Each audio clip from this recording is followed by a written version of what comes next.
You just heard In Longing Spirit from Emperor's Reverence EP from 1997. This is the Requiem Metal Podcast. I'm Mark. And I'm Jason. And we are doing a kind of a Hall of Fame episode. We've done these in the past where we just work on a singular album. And we thought, what better way to do a Hall of Fame record than to bring in a guy who actually wrote the Hall of Fame article for Decibel Magazine. So once again, we welcome our metal brother, Chris. How are you doing, Chris? I'm doing very well, Jason. Thank you for inviting me. And I think it's a great honor to talk about Emperor once again. Yeah. And last time we heard from Chris was when we did that triumphant 3-part German metal 15-hour extravaganza. Yeah, when we were at Decibel Beer and Metal Fest and more innocent times when we could actually go to festivals and have concerts and hang out in hotel rooms and all that kind of stuff. So, but yeah. That's one thing we can still do is hang out in hotel rooms. We can, yeah. If we want to just do that, we can. They're probably cleaner than they've ever been, let's be honest, because they're probably under a weird protocol. But yeah. But before we dive into kind of the Emperor stuff, I just wanted to sort of start with some general business. By the time you hear this episode, I'm sure you guys will have heard the Kiss episode. But we're recording this kind of within about a week of the passing of Peter Green. And Peter Green was a guy that was near and dear to a lot of us from our days at the record store, where our friend Mike Johnson, who did the Peter Green episode with Mark and I a couple years back, he introduced us, I think, to all three of us, I'm guessing, to Peter Green. Yeah, because, I mean, when we were getting into early progressive rock, early heavy rock, proto-metal... Yeah, blues rock kind of stuff. Blues rock, yep. I mean, the sort of the stuff away from the common stuff like Cream.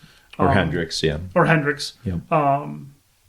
Mike was sort of cluing us into Fleetwood Mac with Peter Green, or Peter Green's Fleetwood Mac. And none of us, I think, at least I'll own to it, I had no idea there was a Fleetwood Mac really before Stevie Nicks. You know what I mean? No, neither did I. Prior to Mike's kind of, and that was like a whole new gateway. But I kind of corresponded with Mike, and so he's the one that let me know about Peter Green's passing, and he and I were kind of commiserating through some emails, and I wrote him about the End of the Game record, which is his first solo record, which is pretty confounding to people when you first sort of approach it. And I kind of wrote him and said, that first solo record is just stunning and contains multitudes that I appreciate every time I revisit it. I said, I'm not sure I fully absorbed it in my early 20s when you first introduced it to me.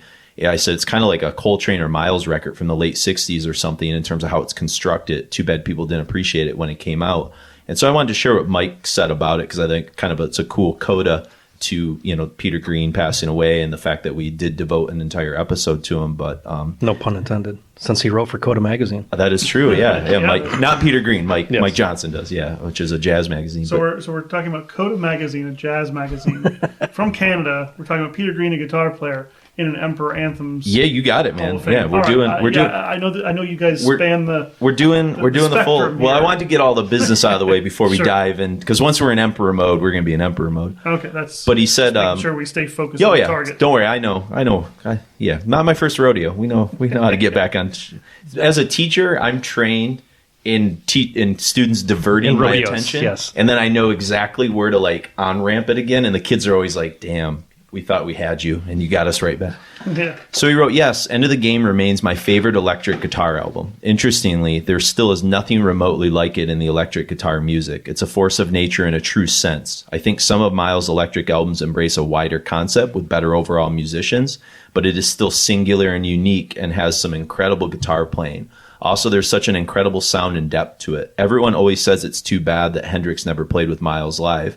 I feel the same about Peter Green. I think he would have been incredible in the Miles mix. Great music continues to reveal more with each revisit, i.e., it's important to revisit and examine or experience the best examples. And for me, End of the Game is exactly that. End of the Game is Green's last attempt to express... hang on, I gotta scroll down here. To express what he perceived, and it's taken as far past the edge as any music I've ever heard. On a good day, it's almost not like music. It's an example of something, the possibilities of life, ? It's easy then to understand why he wanted out of the music business. It was never about that for him, or Coltrane, or Farouk, or others. It certainly is a cool and beautiful journey. I think more people appreciate the album now more than when it came out, but it is still as panned by even a lot of Peter Green fans. I don't like to criticize what other people get out of music, but it certainly is a highly misinterpreted album. It is what it is, I suppose. I feel the same way about Farouk. The depth of his concept, his sound was deeply layered. I learned pretty quickly that there was a lot more going on. Oh, that's where he kind of goes off talking about Farouk a little bit. But anyways, I just thought it was... And Farouk Zbay was with the Griot Galaxy and played in Northwoods Improvisers. If anybody has not heard that name before, which is probably a lot, most people. Yeah, really kind of a peer in a lot of ways of some of the 60s jazz greats and stuff like that. Detroit native. Yep, absolutely. So anyways, I just thought it was kind of a cool thought. And that was... We played one song from End of Days, but or End of the Game. End of the Game. With that sweet computer font and the tiger picture. Yeah. And I was listening to it on my drive back from up north when I was up for my birthday visiting my mom. And it was my first time just really absorbing a lot of Peter Green stuff. And I feel like I heard the record for the first time in a weird way. Like it just sort of hit me. It's weird because those long drives coming back from my mom's, that's where like I got hit with Neurosis that one time, and I was like, we got to do a Neurosis show on that record. Son of Never Sets. Yep. And so it's cool because I don't get a lot of I'm always like jealous of you and Mark because you guys get time like in your office with your job to like sit and kind of listen to music in sometimes a private space. Sure. Whereas I don't at all. Like it's very like I get 15 minutes in the morning and 15 minutes like coming home a lot, but I'm very rarely forced or have the opportunity because I'm stuck with teenagers who are just going to bitch about everything I'm listening to, Right. So it's cool when I get those long drives to really ponder things a little bit. So, so I just wanted to share that. And before we get into kind of Emperor a little bit, I want to share one thing that Mark and I are going to do a better job of is you guys do a good job as fans of communicating with us. And we want to make sure we share some of those communications to sort of acknowledge that we do hear you and things like that. And so I did want to acknowledge we do have a new patron, Abby Kirkbride. And so thank you for being a patron. And they wrote, she said, "Hi, guys. I recently found your podcast, and I want to say how much I appreciate what you are doing. It's so obviously a huge investment of time and effort. I've come to love metal as a 30-something woman, which is kind of weird, and your content is an incredible resource for learning more about the genre and finding more music to love. So thanks for making this accessible." So thank you, Abby. It's very nice. Another patron of ours, Ezekiel Lorante, he said about the Slint episode that we did. He said, "Nice chapter, the one devoted to Slint. You guys should check out Dave Pajo's recent affairs, the almost tragedy in his metallic endeavors like Evila or Dead Child. Even Papa M now has some doomy songs in parallel with the twists of his life." So he tried killing himself. Yeah, he said a pretty dark kind of thing kind of going on there. And then not a patron, but a friend of mine that kind of has just become a recent listener. She's actually a teacher in the elementary school where I teach at. And, kind of a weird, like she's into metal and it's she kind of is more of the metal like I grew up with, less than you guys. So like Danzig, Corrosion Conformity, like that kind of mid-90s sort of. Yeah, major label. Because she's like younger like me, than you guys. And her name is Marianthi, and she basically said, "I just finished listening to your 4-hour Slint podcast last night. It took me all day, the listening while working on projects. Very good. I had heard of Slint, yes, but listened to them, no. It wasn't a planned listen. I was working on a little project at home and checked my Facebook, and Requiem popped up with that episode, so I just went with it. But I did enjoy it. It's interesting how young they were in their inception and their journey along the way. Really looking forward to the Kiss podcast." It's always good to hear. Yeah. Something Chris will never say. And then a fellow colleague of Chris's, Nick Green, who writes for Decibel as well, wrote us and said, "I made it through that Slint episode. Only you guys could keep things interesting for that long." And he wrote, "That sax-free Jones quote made me cringe, though." I think it was a quote from maybe Vanity Fair or something. It was a music review I quoted from.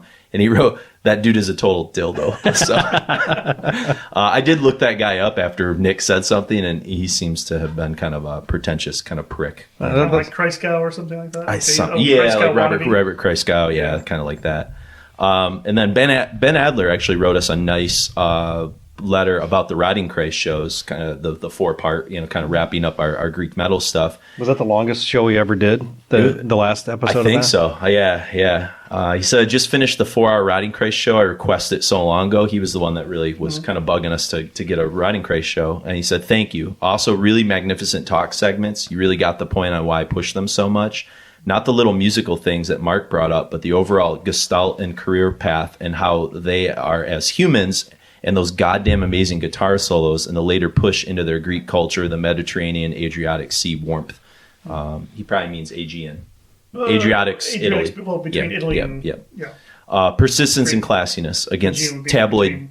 Turkey and Greece. Yes. So yes. It can be both, I guess. Although they're more well known for the Aegean Islands. Yes. Okay. So... He said, anyways, warmth, persistence, and classiness against tabloid douchiness of Mustaine and Gary Fuckaroo. So that was when we brought up the guy that ran for president that gave a speech decrying Rotting Christ. Gary, he's some Republican asshole in the 2000 Gary election. Buckaroo? No, he called him Gary Fuckaroo. Is a reference. Yeah, it's a brief one. Gary Buckaroo. No. I was like, why didn't I hear about that guy? Yeah. There's like Vernon Supreme, the guy with the shoe on his head, but I haven't heard about this guy. So anyways, I just wanted to share some letters because we do get feedback about some of our recent episodes, and we love to hear some of that feedback, and we love people who want to become patrons and sign up and support what we do because it's an expensive habit, buying all this sort of stuff. So now I've gotten that business out of order, Chris. We can return to the exit ramp and get back onto... The Highway Emperor 666. Highway 666, yeah. Yeah. So the first song we heard there is from the Reverence EP, and when we talk about anthems to the Welcome at Dusk, what is that a reference to, by the way? I don't know anything. The Welkin, I have no idea if that ever... It's a word. Yeah, okay. I didn't know. I didn't know if you knew from having interviewed those guys. Crepuscular, which is a dusk-related thing, so... Welkin, if we... Sounds Welsh to me. Yeah. It is not a... Welkin is actually an archaic term for sky. Or heavens. Okay. So anthem to the sky at dusk. Oh, cool. So basically the oncoming darkness. Got it. Right? I assume that's what they're trying to say. Which sort of fits with... Instead of saying honor dusk or, sunset's rule or whatever, this is kind of the, Ishan's poetic way of saying, the darkness is coming. Sure, yeah. So dusk. So nightside eclipse was nightside. Yeah. Now we're going backwards to dusk. I guess, yeah. Or dusk. I guess there's dusk in the morning and at night, so. Yeah. Yeah. Who knows? Although that would be dawn. Dawn is like the morning dusk. Yeah. So. Their whole career is backwards. Yeah. Prometheus starts. Yeah. Because, maybe there's something to that. And that's something. Maybe they are moving. Maybe they are moving backwards. But I don't know what 9 equilibrium would then be. Like a... Noon? I don't know. Perhaps, yeah. 9 a.m. It's all a big solar cycle thing, yeah. And then you have, Prometheus, which maybe is we've just cracked the code on some weird emperor thing that he's been waiting for someone. It's like Immortal when you guys cracked the code on the and Star the bolt Wars thrower code too, yeah. Yeah, and the bolt thrower thing. You need to write a book, Chris. Cracking the metal code. Cracking where you can talk about these different things. That was pretty funny. But yeah, the Immortal thing is on purpose though. And then on Battles of the North, I can't remember the song name, but they lifted the Wrath of Khan theme and one of the songs. And they do the Imperial March. Imperial Holocaust. Yeah. What I'm saying is... you're saying they did it on future records. They did it on future records. So, Got it. Abbott had told me at one point that the Wrath of Khan was on Battles of the North, but he's not going to tell you which song. Oh, okay. You got to find it. You got to find it. Okay. Yeah, let us know if you find it. So we won't tell you. Get a prize. Interesting because that's James Horner or James Horner. James Horner. Yeah, it was James Horner. All right. Who also did Titanic? Made some bank off that, I'm sure. Oh yeah. You sure? Or was it Goldsmith? Because Goldsmith did motion picture. Oh. It might be. Controversy ensues. Who's to know? Controversy ensues. Readership. If only we had a device to look this sort of stuff up. We'll never know. The mystery. So when we talk about anthems, you kind of have to bring up Reverence first, which is why we started with In Longing Spirit, because in a lot of ways, this EP comes out 4 or 5 months before the actual full-length record came out, or at least maybe it was like 4 months. I can't remember. 3 or 4. It came out in March. And July May was Anthems. It came out in May. Was it? May 19th. I thought it was summertime. Was it? Mm-hmm. Okay. Because I remember you getting the promo for Anthems. Yeah. Maybe and it was like Christmas times 10. maybe the promo came out then, but I think for like me to purchase, I think it was summer. Well, you in the U.S. In the U.S. But yeah, this is the the European stuff. whatever Metalium said. So. But yeah, so that was a song that was originally conceived in '92, and I think what's cool about that song is it's sort of May 19th is the official release. What I think is cool about that song, and really the EP, and we'll kind of get in the EP a little bit here in a second, not spend too much time on it, but to me, it's like a bridge between the sound of Nightside and Anthems, that song, because you have this sort of colder atmosphere that's like similar to Nightside, but you can obviously tell, like with the Isan kind of spoken clean vocals, that they're building towards something different, something more. There's a progression underway. And obviously you would already know that from Lost and Curse of Reverence, track 1, but I'm just kind of talking about like this kind of unsung song, that kind of showed up on this EP that really didn't fit anywhere else. You get this like more blended keyboards, I think, rather than the more overt use of keyboards that you heard on Nightside. And that blending is going to be, I think, a big thing, that orchestration that's so unique about Anthems compared to Nightside. You get a little bit of a little preview for it. Production and orchestration's like next level compared to Nightside, I think. Yeah. And drumming, we have to sure. mention that. We'll get to it's Trim quite good, blend. but Trim's something else. But I also think one thing they took from Ishan when he was writing is, instead of keyboards being the orchestration, it was the guitars that were doing the orchestration. Absolutely. So, almost like in a way, a violin, right? Yeah. How he would treat a violin. He took that kind of away from the keyboard and made that part of the two guitar parts. Yep. Yeah. And I think that to me, the production, or at least the way he's orchestrating on this song, and we could talk about like other songs on Anthems, to me, it's like it's cleaner and a little bit more open. It's less claustrophobic than Nightside sounded in certain ways. Nightside that did that, yeah. And I love the ending of In Longing Spirit. It's like some kind of weird like incantation of like an evil spell. It's very, very cold, dark, but kind of beautiful, which I think is a perfect metaphor for those guys. And you think back to like Master's Hammer Ritual, which is in a lot of ways like the first like kind of black metal record that used some orchestration and classical sort of elements and things like that. We're advancing pretty quickly here. Demu had just come out with Enthroned. You've got Cradle with the stuff that they were kind of doing, but like, I don't know, if you're like talking about what makes Emperor unique in terms of how they use keyboards versus maybe other black metal bands, like how would you? It wasn't stupid. Well, it wasn't hokey. Yeah. At least that's how I felt. Like I liked Demo when they came out, but there's some other bands that kind of went a little far. Ball Saggeth. Your Ball Saggeth, yes. Yeah. My balls of Saggeth. Hey, some of those records are okay, but I get so, it. It's a totally different thing. Yeah, I think to Mark's point though, I think that they sounded cooler because they were composed with a sort of Grieg, Edvard Grieg, Norwegian composer, obviously Wagner. Holst. Yep. Wagner. So a lot of those Marsbringer War, that was a big influence on Ishan as a composer. But even soundtracks, they were kind of into the soundtracks as well. Very huge into soundtracks as well, absolutely. So I think that plus him wanting to be, he's a musician. Mm-hmm. He's not just a dude who likes to write, about spells and witchcraft, and the vehicle happens to be black metal. He's a musician, and he was a a very skilled musician early on, and a rapidly accelerating musician, especially going into this, because there's 3 or 4 years separate music from Nightside into Reverence. Yeah. So he had a lot of time by himself to, because Samoth was in prison, I believe, at that point. Until mid '96. So he's writing on his own. I think that he's probably bouncing ideas off Samoth while he was in prison, but he was maturing at a rapid pace. While bands like Demu and Cradle were coming up, I think he was always next level. He was always a bit far beyond where everyone else was at. Sure. Yeah. And that just because he's probably had a wider palette of influences and also a desire to be a musician. Yeah. Well, he's a singular guy, compared to like Cradle of Filth's a rotating. You got Danny Filth there kind of like orchestrating, but he's not. What is he really? I don't think he's he's a lyric guy. He's a writer. He's an aesthetics guy, but I don't know if he's a songwriter. Yeah. So he may be able to sort of say, for the verse, the chorus, or the whatever. If it's all a verse, then you have maybe a middle 8 and then another verse, and there's no chorus, right? Yeah. So that's how he's able to fit all that Shakespearean, Victorian age prose into the songs by having them very long without a lot of chorusy stuff.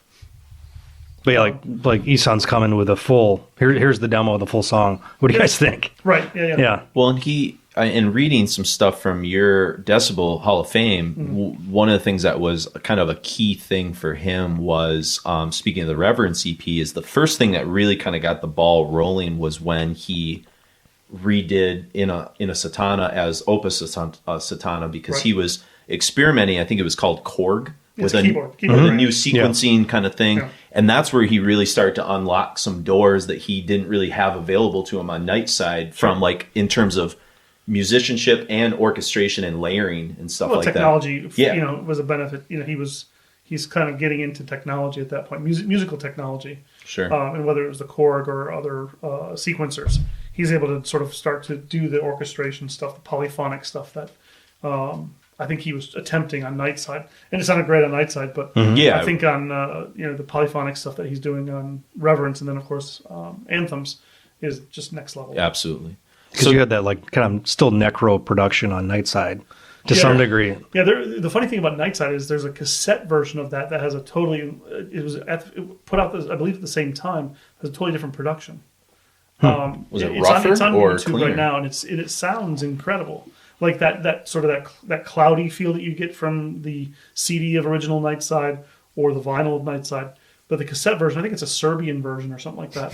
But it seems like it sounds clear because you're able to hear everything in the mix. Or if it's just mastered differently. It could be from mastered somebody. differently. Maybe there was 2 mixes that that went out. That This wasn't was the mix unheard that of. They didn't want to go out, but it went out anyway as a license. Yeah. Yeah. Sometimes that happens. Yeah, somebody mailed the wrong tape. Yeah, because I remember I was like, oh, I'll listen to Nightside, and I just clicked on the YouTube link instead of going to my CD, and I was like, This sounds different. whoa, Wow. Like I don't remember hearing any of this stuff on the record. And then I put the CD It in. was I was just like, cleaner? It's obviously, cleaner. or- It's cleaner. It's clearer. So if you go to YouTube and you search for Emperor in the Nightside Eclipse cassette, you'll see a cassette, and I think it's a Serbian or Croatian version or something like that. That you just listen to it and then compare it to your whatever copy you have, and it's different. Wow. And it sounds like it's like a totally different record. That's cool. Yeah, kind of cool. I wish they would put that out. You know what I mean? Well, It'd be kind of cool. I mean, it could have been at the time, the Necro concept was. Sure. But I'm Yeah. saying now, like in hindsight, the fact that they're broken up and just kind of and as maybe there could Let's be a box that placebo material, effect too, yeah. right? That I think that I'm hearing something that I'm not, but I'm pretty sure it's different. could have been like weird speakers you were listening to. No, I mean these are just headphones. Yeah. I mean, even on like the algorithms that Spotify uses for music, it definitely pushes up drums and bass more than you hear. So a lot of death metal, I hear a lot more. Like I was listening to even as much as Made Noise has bass up high. Yeah. Whatever the algorithm is, actually like seems like it zeroes in on it and like makes it even more clicky and I don't know what it is. Well, we use most modern music as bass and drums anyway, right? Bass, drums, and vocals. The harmony, bass, drums, and vocals. The harmony part has been pretty much removed from most modern music. You know? Unless it's a vocal harmony, but a guitar harmony or a stringed harmony is pretty much devoid at this point. So it's just rhythmic. If you see like some newer bands on stage, you have like 15 people, and it's like why? I can hear the drummer and the singer, and that's it. Exactly right. The keyboard player. Like the Super Bowl performances, Yeah. Yes. Like, Yeah. why does Janet Jackson have a guitar player? There's no guitars. There's in this. 3 guitar players. Yeah. Wow. Yeah. It's very thin. At least yeah. it's a comfortable income for some people, right? Yeah, sure. Yeah. Yeah. If you're playing guitar for pop stars, and then stuff you're- like that. You're playing 5 notes to 4 minutes or something. Yeah, exactly. Or just not doing anything, just pretending, Yeah, exactly. smiling. Doing the Milli Vanilli. So one of the things that was interesting about Reverence, and I don't want to talk too much about the loss and curse of Reverence because we'll get to it when we play the song later because we're kind of go in order of anthems. But the other thing that was really unique was that, it had a QuickTime video, which was like pretty for black metal and kind of I would call this like, I don't know. I was definitely not internet savvy by like early 97. Like I was playing on the internet a little bit, but I was still in high school. Streaming video wasn't really like because the Mother North video, we got a promo VHS tape VHS, yeah. of that. So that and even QuickTime, Immortal, how did you guys find the Immortal that was a video? VHS tape VHS too. tape, yeah. Okay. Was it part of the World Domination video? Or was it before that? That Osmos live video? Dark I think it was Tranquility, on. Immortal, someone else. I think that was the Last- first. Wasn't that the first Unholy Force of Evil? Yeah, maybe it was. I think that was on that, but the Immortal one was like two videos or something on a live. Yeah, just like on a VHS cassette. Yeah, it was like a VHS single. That used to be kind of a thing. But so I mean, I think the QuickTime thing was probably pretty much done in pop music at that point, because that's when like QuickTime was just emerging as an entertainment form, and also Flash. Yeah. So you had those Flash applications that would launch from the CD-ROM. And it would be CD-ROMs, man. It always was a thing. Yeah, it would always, it would either be really cool, or it would be like totally, 1997, right? It would it'd be so big it would crash your PC or something because it's trying to load all these flashy buttons or all this animation that was unneeded, because it would just, that was kind of the start of like computer animation for lay people. Yeah, and like DVDs were pretty close on the horizon there, and when the first generation of DVDs had the most elaborate, annoying menus, you're like, I just want to fucking push play. Yeah, and it'd be like, Terminator 2, they'd have all this crap spinning around. They're trying to show off. And Well, I mean, I think it's a technology thing, right? So, I mean, I think with Emperor having a QuickTime video, that's cool, but I think the video itself was kind of the big deal. Yeah. Right? Mm-hmm. Because it's not just the technology that comes with it, but it's the video itself, which I think is like 5x4. Yeah, it was very, very small. Tiny. Yeah, you couldn't blow it up or anything. Yeah, and had that like elaborate frame. You had a frame around it, a black metal frame. Yeah, yeah, just like their photos in the back. But that was cool at the time, and the video itself kind of gave you a sense of like, because it's kind of mysterious. Well, also remember, I mean, every time you saw them, they were just pictures. Yep. With corpse paint on, and this is Emperor kind of. I don't use the Kiss metaphor, but they unmasking. They shed their corpse paint. Yeah, unmasking a little bit. But they're doing like that armor thing that nobody else has really done at that point. Yeah, the sort of warrior. Well, so here's what I wrote, kind of just to set the scene. I said they shed their corpse paint and worked out 3 tunes before Samoth went out to jail. Short leaves. Is that how you pronounce his name? Short. Whatever. That's the bass player. Yeah. Faust is obviously out. But they did have corpse paint. It wasn't like the the full blown thing. They had this. Sure. But Isan had just like shit around his eyes. Well, he had like white paint. Yeah. And I said they adopted more of a warrior aesthetic. And I wrote, I'd like to think that these guys were closet Legion of Doom Road Warrior fans with the shoulder pad spikes, since Road Warriors famously came to the ring in the 1980s to Black Sabbath Iron Man. So maybe they were. It was available on Norwegian TV. At that point. But I bet they were. I don't know. I bet they were WWF fans. Yeah, I don't know what the money aspect was, but that's all custom made shit. Yeah, that's cool. Like Isan's little thing, that's like you can't just buy that off the shelf. Yeah. Somebody made that. And the production values of the video are high. They're riding horses and shit. Yeah. The horse. They would probably tell you that the production values were pretty low at the time. But for black metal, it was high. For any kind of extreme metal, that was pretty. Yeah, most extreme metal videos were live videos. Yeah. Or like some dudes running through cemeteries or something. Yeah. I mean, the peak to me for extreme metal Morbid Angel was stuff. Morbid Angel. Yeah. God of Emptiness. Oh, well, Morbid Angel were a whole different plateau. But they're on a major label. But for a band that wasn't, I don't know how many albums they were selling at this point. Emperor were kind of like, the only black metal band at that point that had maybe Cradle. Maybe Cradle. Had that, the ability to, one, get out of the cult thinking, two, because they want to reach, this is their income, this is their livelihood, this is their profession. So they kind of got out of that, cult mentality. Well, and I think too, like, what's interesting is there's a quote that was in your article from Samoth, and he said it was almost more of a rebellion against what had become very stereotyped way of being, quote, black metal. Absolutely. He said, we just did our own thing. We were also a little bored with the separation thing that had been going on between death metal and black metal. We said, fuck that. It's all metal. We were more about raising the flag of heavy metal in general. Yep. Having said that, it was very important to us to keep the darkness of black metal in our sound and concept. I guess you could say that we were pushing the standard for the term black metal. Yeah. Yeah. And that's one of the reasons they, like the corpse paint thing, they didn't see that as like a dogma. They just saw it as like a trend, but it hadn't, to them, it hadn't become like the absolute dogma that it became like in the late 90s where like you almost had to be like a new black metal. Yeah, there's a whole subsect of, Darkthrone is in there as well. Like, this is it. Otherwise, everything else is bullshit. It's plastic, horseshit. Yeah. So. Emperor were one of the first bands to, to sort of get out of that and not only get out of it, but kind of talk about it. They're like, well, why can't we like death metal? Yeah. They were in death metal bands before they were in. Yeah, Thou Shalt Suffer. Yeah, exactly. Stuff, they were in death metal before they were the kings of black metal. So I think that was also I think important as part of their evolution, as well as re-embracing some of the heaviness of death metal or some of the Well, because you can hear death metal throughout in certain parts of Anthems that we'll talk about, but certainly on Night Equilibrium, you get Warriors of Modern Death, and it's like almost a Morbid Angel type song. And like straight heavy metal coming back in a big way to a lot of this stuff. Yeah. And I mean, these bands had always leaned... I mean, I don't know. I guess when you guys... I'll ask you, I'll put you guys on the spot. When you guys were listening to like that first kind of wave of the first part of the second wave of Norwegian, black metal with like early Dark Throne records and Emperor, was it immediately apparent like Merciful Fate, King Diamond? Could you hear all that stuff? Not to me, no. Yeah, it was just like something different that was more extreme than what we'd just been listening to. When did it become apparent that stuff was baked into that stuff? Was it with like something like Anthems where you're starting to be like, whoa, that's kind of like heavy metal anthemic, like with Strength I Burn, and stuff like that? I don't think it was so much the audio. I think it was when they finally started interviewing in magazines, and they would talk about the things that influenced their records. That you were like, what?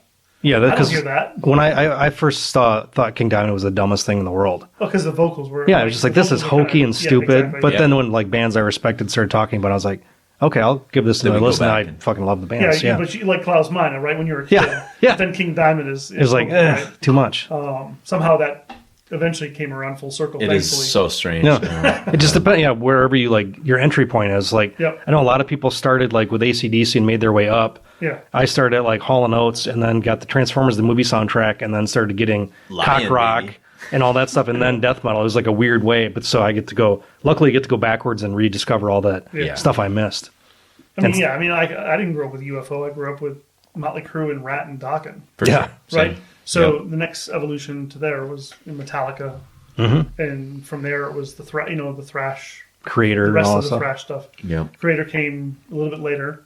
Sepultura was the gateway to death metal. For a lot of people, course, I think. Dark Throne was kind of our gateway to black metal to some degree, outside of the Venoms and the Celtic Frost and so forth. So you guys heard Dark Throne before, like Mayhem or anything else? Yeah, we had Soulside Journey. Okay. And then I remember it was a Peaceful 4 comp when we first heard tracks from Blazing Northern Sky. And you were like, what the fuck happened to these guys? Yeah. But then it was also like, not pretty quickly, like, I really like this. Oh, yeah. But they had a way of appealing to you, even though they did something completely different before. Was that In the Shadow of the Horns that was on that comp? I believe so. Okay. Yeah. Yeah. Because there's like, the production was so awful, but then like, hearing them scream out, Nocturnal Conquest. Yeah. That was like, that was a moment. It made you feel stuff. Yeah. We were like, wow, this is all weird, but it was kind of awesome. a line in the sand, that song, in a way, or that album, Well, they were getting heavily influenced by Euronymous, but obviously before they wrote that. Yeah. So. Yeah, but I mean, I just think I think you're right in that. To me, Emperor was like the first band that, the first black metal band. First of all, Anthems was the first black metal CD. Blazing Northern Sky. Okay. Was the song? Was a song from the Peaceful 4 comp. Because it was like. They didn't have Catherian.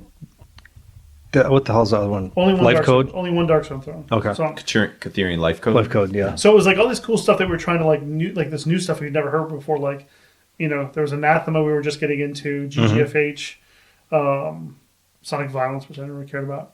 And we were super excited to hear like all these new bands. At the Gates was on there, Traumatic Voyage, Gathering. But then when Dark Throne, they're right in the middle of it.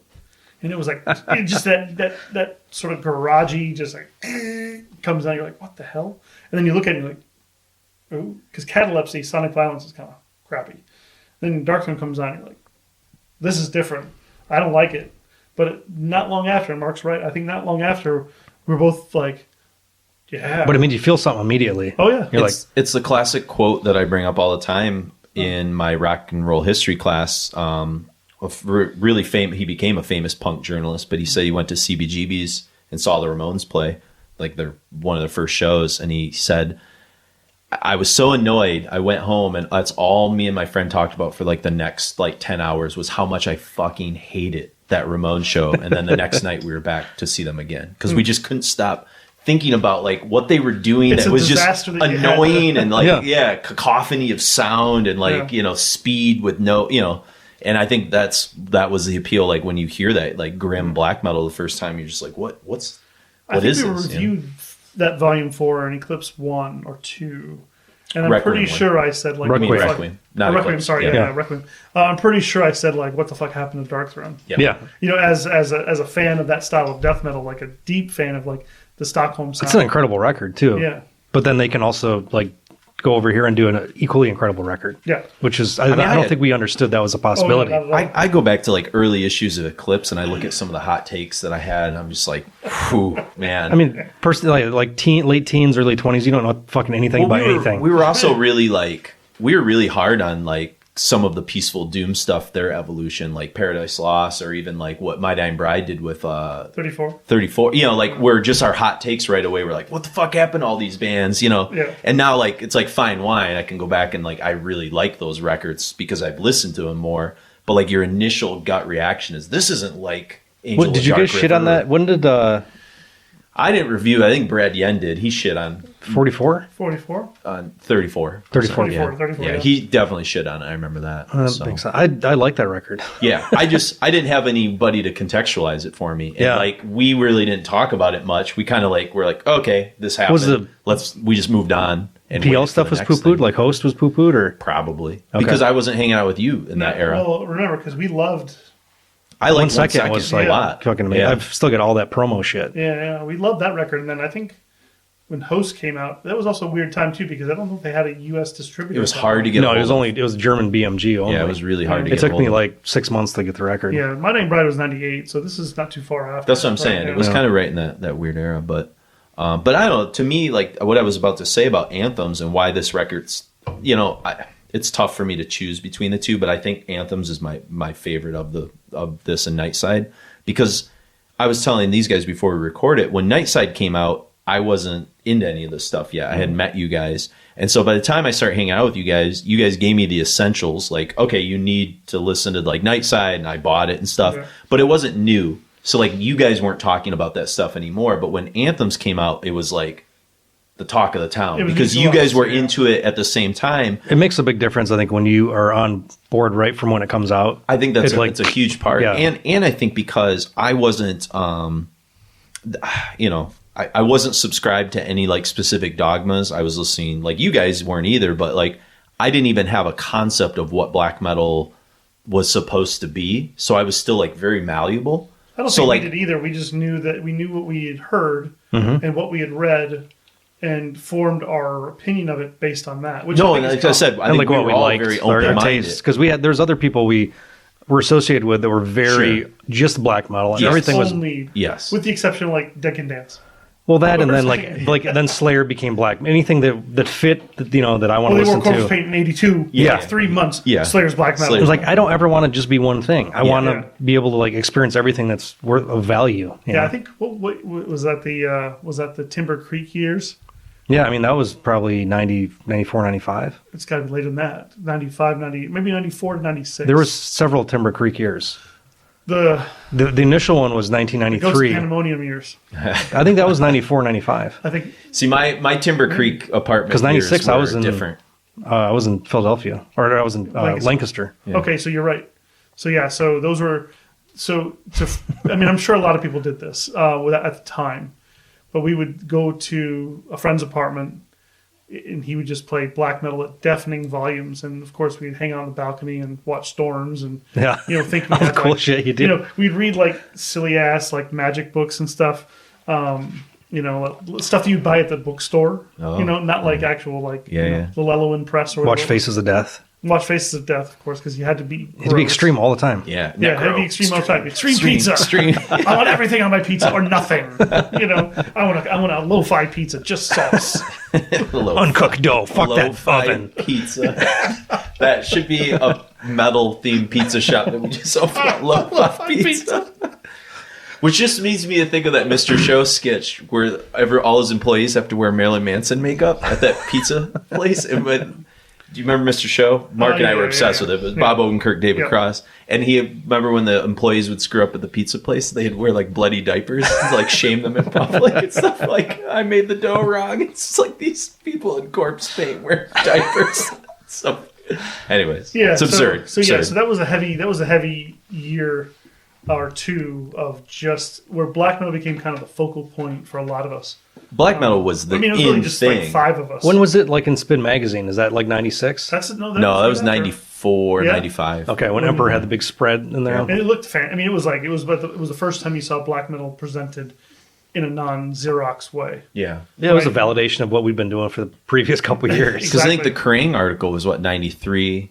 And then 93, 93, and then Emperor and Mayhem both put theirs records out in 94, and that was like kind of a Because I remember seeing that those issues of Kerrang at Wyatt Earp, and they weren't for sale.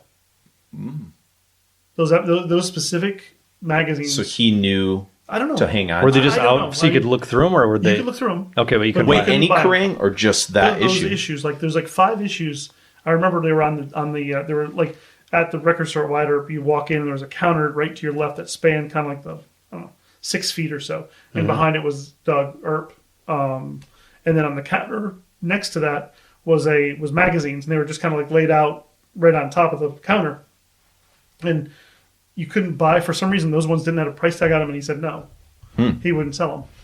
That's pretty interesting. He was always on the cusp of what was interesting and new, though, too. Yeah, I think he understood that this was something new that was happening, just like he knew that Repulsion were new and happening. You know, Yeah. even though they were a local band. But you could tell, Or they even were like the different. hip hop stuff that he was Oh yeah, behind too. Is all like the Flints. Yeah, I mean all the sort of the central Dayton issue. Family and shit that he was behind. Yeah. So that was a weird thing. I remember that you couldn't buy those copies of Kerrang, but you could buy any other ones that were like with Janie Lane on the cover. Yeah. Now, did you guys, when you guys loved Anthems right from the get-go, there was no kind of disappointment that it wasn't like Nightside enough? But I mean, the Reverence EP I digested so much. that's true. Yeah. We all had some time. It was to like get the used to Tear that Gas sound. EP before Last Fair Deal. God, yeah. So I listened to that, or even just the. I don't even think the Speaking Tear of Gas quick EP time- came out. We just had Tear Gas the song. The song. We didn't even have Yeah. the EP. I was working at a student newspaper, and we had internet, and I listened to that just over and over and Real over Audio? and over on Real Audio. Yes. God. So I get to digest that so You much. I was like, YouTube fuck, I generation, can't wait. you don't know how tough this shit was. Before had to- streaming was cool, we had man. Real Audio. God damn. We would have We had to to find. search, yeah. You'd have to wait months to get It's like to tape hear trading. something you It was wanted. our to. version of tape trading. Yeah, find a guy. You'd have to have enough shit on your list that anybody would want to trade with you. You're like, fuck, I want to hear that. Yeah. But you don't have anything I want, so sorry. Exactly. Yeah. Yeah. No, I can't remember afford it. really absorbing this Reverence EP and just Yeah. listening to Lost and Curse of Reverence is probably of black metal songs. I don't know if there's a black metal song I've listened to more. Yeah. For me, on a personal level, because of because think about it. When you're 17 or 18, you're listening to music in a way you'll never listen to music again for the rest of your life. Yeah. Do you know what I mean? You're like a sponge. And I was just absorbing the shit out of everything that was released from 96 through 98. You know, 17, 18 years old. I was just, I would say 15 through 22 are probably very sort of formative / educational years for music. Yep. And you either dive deeper into it down the rabbit hole, or you just kind of stagnate there and enjoy what you enjoy. Sure. And I met you guys when I was 16 as a sophomore. Yeah, And I mean, right. that was, I was ready for it, Yep. So, I will say I can still listen to stuff that I heard at that age and still feel the same way. yeah. Like just listen to this record last night real loud on vinyl, which I'd never listened to as a kid on vinyl. It was always Sure. CD. Yeah. Yeah. But I was, I felt the same shit, Yep. fucking air guitar in the kitchen doing dishes and shit. Yeah. So it's like, I remember when you got the promo of this from Candlelight. yeah. We were living over on Broadway Street in Mount Pleasant with George. Oh, that tiny little, Yeah. where he lived in a closet. You had this huge spatial thing, and I had a goofy. That was the first place I ever visited you. Oh, really? Yeah, when I Wow. first met you, you invited me over there. You weren't there for very long. I Yeah. just visited you one time there. Okay. I Yeah, we remember. didn't live there very long, but Riding my bike to that house on Broadway. I remember Mark, when he got that, he was like, got it in the mail. And I was like, what? He's like, the Emperor. And it was just like, listen to him. We're just, Well, it's been 3 years too. Yeah. That's a long time back then in was. between releases. For that, 3 years. being that age, yeah. just the, getting mail was great back then. Sure. Still was great now. Yeah. Yeah. Right. That's my favorite thing. Get up But in the now you morning don't to get do. the free promos in the mail. It's shit you paid for on Amazon or. I get lots of emails with promos, but I'm not But excited. that's there's no physical quality to it. But so there were promos and then there were promos, right? I mean, Mark, he was on. So I remember at the time we were divided who got what, who contacted what label. It was like turf. No, yeah. It was like friendly turf though. Well, yeah, you've got those labels. I've got those labels. But I guess the idea was it wasn't like because we're only a small magazine from Michigan. Yeah, you couldn't both ask for shit. Yep. Candlelight's a small label from England, so it made sense for him to be on that list and me to be on like Spine Farm or something. Mm-hmm. Right? Both of us like equally enjoyed getting mail from those labels, and we just dub them from each other too. Right. But it's nice to get that. Yeah. But when you got that promo, it was just like immediate waves of jealousy. I was just like, oh my, because I knew I wouldn't be able to get it for a little while longer, right? Yeah. But he had the promo, and it was like green with gold, printing, and I was just like, it was a full gem, yeah, just with the punch in it, yeah. And then we just listened to it for I remember hours, and then even in the morning, because I think I had class, I was going to Central College, and then he would stay up late into the night. I was working on a newspaper. Yeah, you were working, but I would hear it like in my dream because he's playing it pretty loud on my dad's stereo. Yeah, the big stack. Yep. Big and then colored lights. Hearing Emperor at all hours in the morning, and I wake up and go to class and drive to it with a cassette of it in my car, tape from his CD, and it was just like, man, it was just like At the Gate Slaughter of the Soul. Yeah. Like, I think you got it first. Yeah, I was on Eric's thing. And it was like, just had to listen to it. You had to listen to it because there's so much what you wanted to listen to it. But it was pulling you in. Well, I did get revenge for you with Mark because I remember right after I'd finished student teaching when I was living upstairs in my uncle's house there, I got service from Peaceville. And I got Viva Emptiness in the mail, and he came over, and I remember he just grabbed it, and he grabbed it so quick that he accidentally broke the pan thing, trying to because he knew there was artwork underneath it, and it didn't break much, but he was just like, "What the fuck?" And it was like a funny moment. I kind of remember, he just darted right over to it, holy shit, because we loved Last Fair Deal Gone. Yeah, I mean, that was a big record for us. So I feel that, But to me, with Reverence and Anthems, it was just I don't know. It was just the perfect time for this black metal CD, this Eld and Enthroned Darkness Triumphant, all I don't know. I still can listen to those and go back to a really specific place when I'm 17. Discovering this kind of stuff. I enjoy Demu, but not in the same way. Sure, I liked this more, but I'm saying Enthroned was the first of that trio of big. I would call those records those are almost big sea change type records for the direction that black metal was going to go. Because Demu was kind of saying, we're going to double down on the symphonic part. Yeah. Enslaved was clearly moving in a direction no one knew where they were heading. But that was Eld's such a weird record, right? It's a, it's cool, but it's what is this? Yeah. And then Anthems was so crisp and just the blast beats and just all the stuff that was kind of happening. Yeah. It was this grandiose, it was the pomposity of it, which we're about to talk about the Oath, the intro track. I think you also have to remember too, this is just kind of coming up, the year before had some incredible things, and for Emperor to kind of come out in 96, is it 97? 97. So this is 2 years before. So there's a couple of years of records in there that really set the stage for some amazing stuff. What do you think set the path for Anthems? I wouldn't say it's for Anthems, but I think Anthems benefited from Bergtot, Ulver. Okay. Yep. Dissection, Storm and Lightspeed, Immortal, Battles in the North, In the Woods, Heart of Ages, Unanimated, Einschigata Evil. There's another one here. Darkthrone Panzerfaust was 95. 96. Was that from the? Was that Cruelty and the Beast?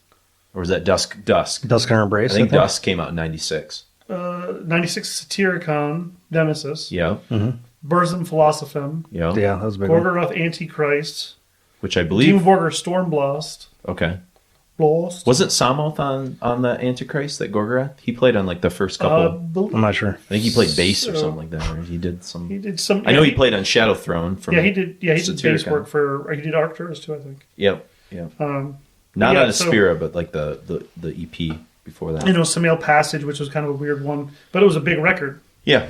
So I think a lot of things kind of came out around that time that kind of set the stage for people to be open to what Emperor were doing. One is the clean vocals, even though they're kind of Halfordy to some degree, or kind of choir-like. or orchestral. To me, they reminded me more of like some of the stuff that like Korthon was doing on like Hammerheart and Bloodfire Death and some of that, like the... Oh, sure. Yeah, you know what I mean? Like, Korthon, I think that's where I always kind of... I mean, I didn't know those records at the time, but in hindsight, I feel like that's maybe where he's pulling from. He was a big Judas Priest fan. Yeah, I believe. I mean... Samuel, or Isan. Isan. Yeah. So I think... But yeah, so I mean, if you think about it, then, you know, the years before, Anthems came out, those are big years for black metal. And there's a ton of records underneath that helping kind of just sort of stratify the foundation. Yeah, black metal was like in a big peak period from like 96, 97. And this was a band that, we hadn't heard of for a couple years too. Yeah. So like, what's going to happen next? And I think 3 years builds some anticipation too. There was a desire to hear what they were going to follow up with Nightside. Oh, and most bands at that point were doing records every year. Yeah. We think about like the anticipation for the first post Mayhem De Mysterious, which a lot of people were kind of let down by that at the time. I think those records are better now once you have time to digest them. But, when you have that big gap for such a legendary band that has just put out something so clearly huge. Genre defining. Yeah. Yeah. I mean, because Immortal were kind of doing different things too at the time. So they were kind of, going from kind of a typical Bathory like black metal band to something completely unique. They were black metal in name only. There's no Satanism. It was just like some visuals and speed. Exactly. Yeah. Well, Speed came after. Yeah. Right. Speed came after because Pure Holocaust was pretty mid-paced. Yeah. Bathory, like, they really did their own thing. And but between Pure Holocaust and like Blizzard, but also the Marduk record when we were Opus Nocturne.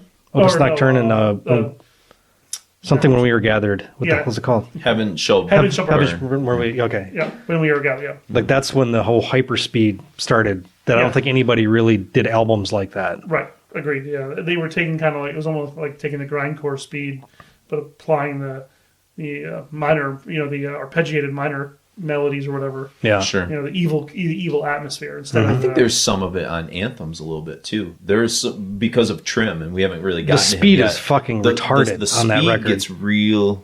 Are you talking on the Marduk and stuff? No, on Anthems. That's what I'm saying. Trim's drumming is just so some hints of amazing on that. Yeah.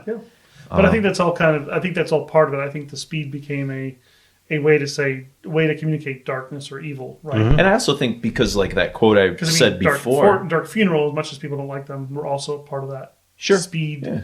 They started out real mid-paced, and then in the Sign was kind of more mid-paced, and then Secrets of the Black Arts. Secrets of the Black Arts was the start of Vobiscum, kind of like that's the one. Yeah. The one when it was. It's like, I called it Wind Them Up and Go black metal band. They just wind them up and... It's kind of similar. I was posting something on the History Heavy Metal discussion recently about Sadus. And Sadus is a band like I admire. Say Dust? Say Dust. Yeah, okay. Steve DiGiorgio. Yeah. I admire, but when I put them on, they're sort of emotionless records for me because they're so fast to the point where I almost can't grab anything emotionally. That's how I felt about Dark Angel initially too. Yeah. But I feel more now. Dark Angel, but to me, Sadus is like even more. They're like Dark Angel plus, like caffeine metal or whatever the hell they would joke about. Everything was going by too fast for you to even grasp it. I was trying to absorb. It's like the first time you hear free jazz, you're just like something's there. You don't know what it is yet. It's like if you were to hear Bolthor's World Eater. And the intro is like you can get into that. Yeah, it's a groove. It's what Dan Sweno calls it the caveman groove. Yeah. It's so simple, it's stupid. Yeah, but it's great. Yeah, but by the time 4 notes. But by the time they get into the fast stuff, it's kind of like it's like you're trying to keep up. Sure. Now you can figure it out. But yeah, it was that was the formula back. Like the early stuff was like interesting intro, and then it's like I can't fucking hear anything. Yeah. So let's get into Anthems a bit. We've got 2 tunes that we're going to kind of start with. The 2 songs that we're going to kind of go in order. We've got Alsvartr. How do you pronounce that? The oath, whatever the Alsvartr. Yeah, I don't know. There's an R on the end, so you're our pronunciation guy, Chris. I would assume that I mispronounced that, and the Norwegians listening are probably not too happy. I'm sure we offend Norwegians constantly, so it's okay. It's par for the course. But it's an intro, and I feel like it's always added to the grandiosity and pomp of this album. Because there is a lot of attitude in this record, and I'm trying to think of the word. It's not a pompous record, but it's a confident record in a way that like a lot of records up to this, black metal wise, didn't have this sort of like where they would start with something this like long and extend it right down to the part where he's like, "I am the emperor." I mean, there's some like bring it, bitch. Like we're about to like I got out of prison. I'm fucking hungry. Yeah, like there's a lot of young hubris. Yes, that, right? it's very. But they can back it up, and that's the thing that's like so. You can accuse them of being pompous, and I think he has a quality to him. Isan does, where he's sort of. He's musically pompous, but not as a human being. He's very humble. Very, I've interviewed him a few times. He always seems very nice. So I think Alsvartr is all darkness or encompassing darkness. Encompassing darkness, the oath. Yeah. So if you can imagine the title, Welcome, Anthems to the Welkin at Dusk. So these are songs to the oncoming night. And the first song is Alsvartr, which is probably all darkness or encompassing darkness. All darkness, the oath. So now you're starting to kind of get the album title theme and the lyrical themes where he's kind of inviting you into that, right? Inviting you to the abyss, I guess. And I love, like, for an intro, a lot of intros are kind of forgettable. And this has, like, maybe it goes on a little too long. But when you get to that 2-minute mark, that Doom riff is, like, fucking sinister and foreboding. That, I mean, and then, like, he does, like, the little, like, pinch harmonics? Pinch harmonics, yeah. I was thinking this is when the pinch harmonics really came into Emperor a lot. Pinch kind Before everyone heard of Zakk Wylde. To me, it's like it's about to tell you that you're listening to like an epic, important record. It makes the record sort of feel important, I guess. And it to me, like the sound that you get in the atmosphere, like inspired like bands like the Shining a little bit from. I can like see them pulling from some of the sound of like this intro and that kind of like. That riff and the darkness that's sort of built Swedish into Shining? it. Yeah. Well, they're also the same kind of way, very, underestimated, but musically very adept. Sure. So, I can see what you mean by that. Yeah. And so then we get, that goes right into, I mean, this is where Trim kind of introduces himself is on E in Entrancemperium. Yeah. Entrancemperium. Made up word, I'm sure. Yeah. And it just barrels the list. I mean, like this is like Emperor's entrance, right? Yep. And like, holy shit, man! Drums. It's all sort of coming right at you. Isan gives like his clean vocals at the 3:30 mark. We get like a little taste of that. But he's really like Trim is the guy, and I think I'm going to save Trim for the next Talkset. I think those songs, but I just think. I have more to say about this song, but I think there's just a lot of really cool stuff happening. And you get the opening riff. It's a Euronymous riff. Yeah, that's right. That's right. It was a riff. And I guess supposedly you can hear the song that it sort of was originally intended for on some Live Mayhem bootleg from the early 90s. So I was kind of There's a lot of those, but it's there. And so the opening riff, it's a tribute both to Euronymous and also kind of, taken from him. But I think some things to sort of listen for if you're new to this record is the kaleidoscopic keyboards, which we'll talk more about when we kind of come back. And just there's a moment where I think it's at like the 422 mark of this tune where it becomes like, I call it blurred chaos. Where the riffs are happening so quick and like everything that it almost sounds like a blur. It's really bizarre. That's probably the cacophony, right? It's a musical term. Well, what he's probably going for. He's probably going for some semblance of controlled entropy or chaos. Yeah, it's like disharmonic savagery. There's a lot of that on this record. So it's very cool. So let's get into it. We've got The Oath and then Ye Entrancemperium from Emperor.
That was The Oath and Ye Entrancemperium. And not Kisses the Oath. No, not Kisses the Oath, which we talked about last episode. We did. What is Entrancemperium? Do you have It's probably just a mashing of words there, or kind of is that there is a tool to look that up. Oh well, I know.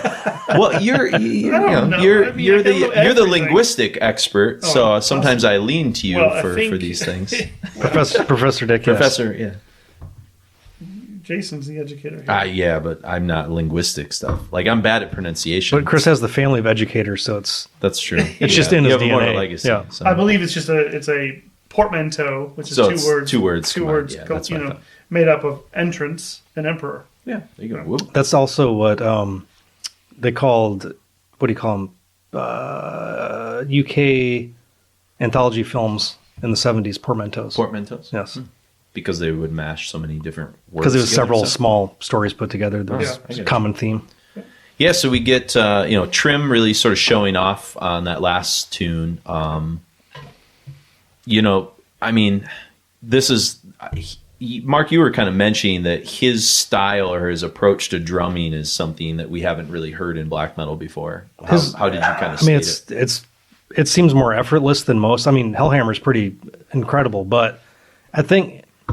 I don't know. I'm a drummer for pleasure, not for. I don't know anything about anything, but I think he's either leading with the snare or he's doing it opposite of what most people would do with a blast. Yeah, and in accenting so that you've got the double kicks and the snare is kind of like the propulsion behind it, and that's accented with you're not doing like the full hi-hats all the time like a Repulsion blast.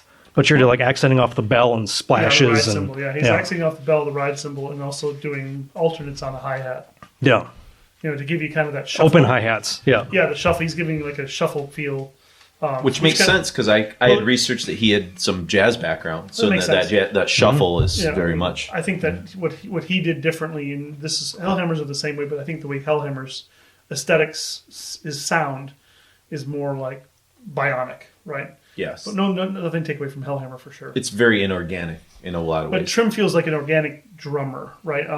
I think there are mistakes you can hear in this record in a good way. There's it doesn't sound. He's not on a metronome the whole time. I think he's not on a click. Yeah. And I think that's cool. I think that kind of gives it the human factor. One, two. I don't think he was on a click. I don't think so. In 97, 96. Did Python use a lot of that? Pitton. Python sounds cooler. I'm gonna go. I'm just messing. Python sounds like Python. Eric. Yeah. Eric is his first name. Because that's where they recorded. It was Greek Holland. Greek Holland. Yeah, and Bergen. I don't know. I think just to kind of go off Mark's things, I think the way he plays makes it sound like kind of elevated. Like there's a sort of levitation.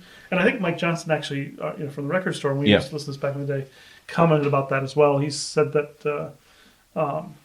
That's probably where I got this from. Is this? He felt just like he was a little bit more, instead of being like hitting the presence is felt like there's almost like he's kind of above it. Yeah, the floating above the kit kind of thing. And that might be too some of the things he's doing at the rides, where it like kind of it keeps you up here. People can't see me, but drums can be very like. He's percussive instead of being a drummer, because percussion is going to be the cymbals. Yeah. I think he's more modern sounding now, like how modern drummers play blast, where it's effortless. Yeah. And we were used to seeing bands where the guys were just like, their arms were ready to fall off by the time the blast was done. Right, yeah. So he was definitely more of like a finesse player. But you should watch YouTube. He's got a YouTube channel. I don't know if you've ever looked at it before. Trim does? Yeah, but when they started doing some of those Emperor reunion tours, he showed his practice where he hadn't played for 7 years. Yeah. I mean, it's pretty ridiculous. Like he stops for a second, and then it's just... Yeah, it just comes because he was like a tattoo artist for a while, and then he still is. Yeah. And then he had not played drums. There's like little captions, and then he just like was listening along to it. And I was like, "Jeez, what the fuck?" He's like right back to it. Yeah, and for like with a no time. Those shows, those reunion shows, they have a lot of trim cam, and you get to see like how different he is from Bard. Yeah. Because. Again, not taking anything from Bard, because Bard was a great drummer. I really like his drumming too, but this is a different level. I think it was a different thing happening with Trim. And you heard it on Enslaved Viking Liger, right? Sure. You heard it on Enslaved Frost. Frost, yeah. I think to a lesser extent, though. I think when he came into Emperor, there was a whole different orchestration that he could kind of play with. Yeah. I think he was given a great palette to work with those guys were already they were in a different, because apparently he left Enslaved because he didn't like the direction that they were kind of going in or whatever, which is interesting because Emperor was also sort of starting to flirt with Did he leave or did he get pulled out? I think he left from what I've read. Yeah. I was doing some research trying to find stuff, but yeah, I don't remember. But I remember seeing him playing with Zyklon, and also the tour, Metal Fest. The tour he did. Holy shit! Didn't go so great. I think there was some they had just gotten back from a tour post Frost, and I think that's where some of the friction. Kind of so there's also musical friction because obviously Ivar is writing 99% of the music. Yeah, and he probably didn't prefer where Isan was going or where Enslaved were going, which was more mid-paced. Yep. Then he listen to him blast. He wanted to play fast. Yeah, he's like a wild horse. You gotta just let him be free. That Frost tour, I saw that show in Chicago at the Thirsty Whale, which no longer exists. It was with Incantation and Cataclysm. Okay. So lots of blasting there. So we drove down. I don't think you were there. No, I didn't go. I never saw Enslaved until 2007 or something. No. You saw that's Metal right. Fest with Children of Bodom. That's right. They played the same night. Yeah. So in Chicago, so this is the Frost tour, quote unquote. They played 2 sets: a matinee show for the kids, underage, and then I was thinking kids, all ages show. Okay. We were the kids. Yeah. I mean, I wasn't 18 yet. I don't think 94. Yeah, I was. I don't know. Anyway. Yeah, you were 19, almost 19. No, because July 1st, 75. So it would depend on when. Yeah. If it was you were almost spring, 19. Yeah. But anyway, I remember I couldn't. It was a 21 and older show anyway, so I couldn't get in. The second show, so it was 2 shows. It was a matinee and then a later show, and they didn't even know they were doing that. They had to be talked into doing the later show because they thought that the matinee show was the only show that they were doing that night. Mm-hmm. So I remember seeing Trim live for the first time, and it was like he was incredible. Yeah, with the Zyklon thing, I was standing right next to him, and it was just like he was our age or younger. Yeah. Yeah, I think he's he's probably the same age. Yeah, he and Ivar are our age, and then the group was a little older. Yeah. Yeah, he's only like 2 years older or something. Yeah, but I mean, back then it felt like big deal. 20 years old. High school or you're in college. Ugh. Yeah, I know. But anyway, I think that when I saw Trim the first time, you could tell he was a special drummer. Mm-hmm. Because I worship Viking Ligger. Wow. Yeah. And the sort of, he does like those weird like meditation sort of like patterns and things like that in Viking Ligger. That's an Ivar thing, by the way. So he's, back then he was like, how many times can I repeat the same thing? Yeah. And he's like, 53 times? Okay, that's enough. So that's why the songs of Viking Ligger, are so long, is because he's repeating it, but Trim is able to do that repetition for that length of time, with dexterity. I've always dreamed live of takes, seeing I'm sure. Some of the Viking Ligger stuff live because they've never. Every time I've seen them, they've never played. I don't think they played the Findi, the Thor's Hammer. Heimdallr, I think. Yeah, they've played one song off it before. Okay. Yeah. Got it. But yeah, so Trim's, this is, he's kind of a special guy coming over from Enslaved. I always thought it was really interesting because I didn't know the backstory at the time. I just remember being like, oh, the drummer from Enslaved's I thought it was like a Major League Baseball trade or something like that. Swap. They're swapping guys. It was just very strange. I didn't realize how, incestuous that whole scene. It was very small, much smaller than I think I thought it was. And then Enslaved for Eld, they had some weird Harold Helgeson, non-metal drummer. Yeah. Which I love the drumming on that. I love the drumming on Eld. And then Dirge Rep on the one after that is great too. Yep. On Bloodham. Yeah.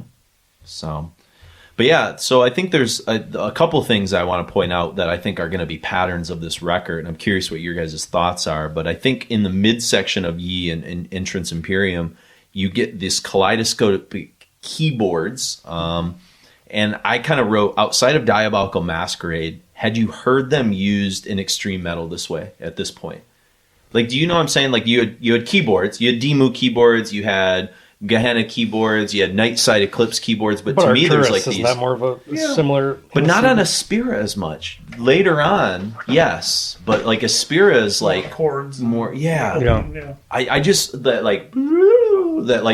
weird circusy, like... So they have a term for that. They call it the Tivoli Terror. Whoa. Which, yeah.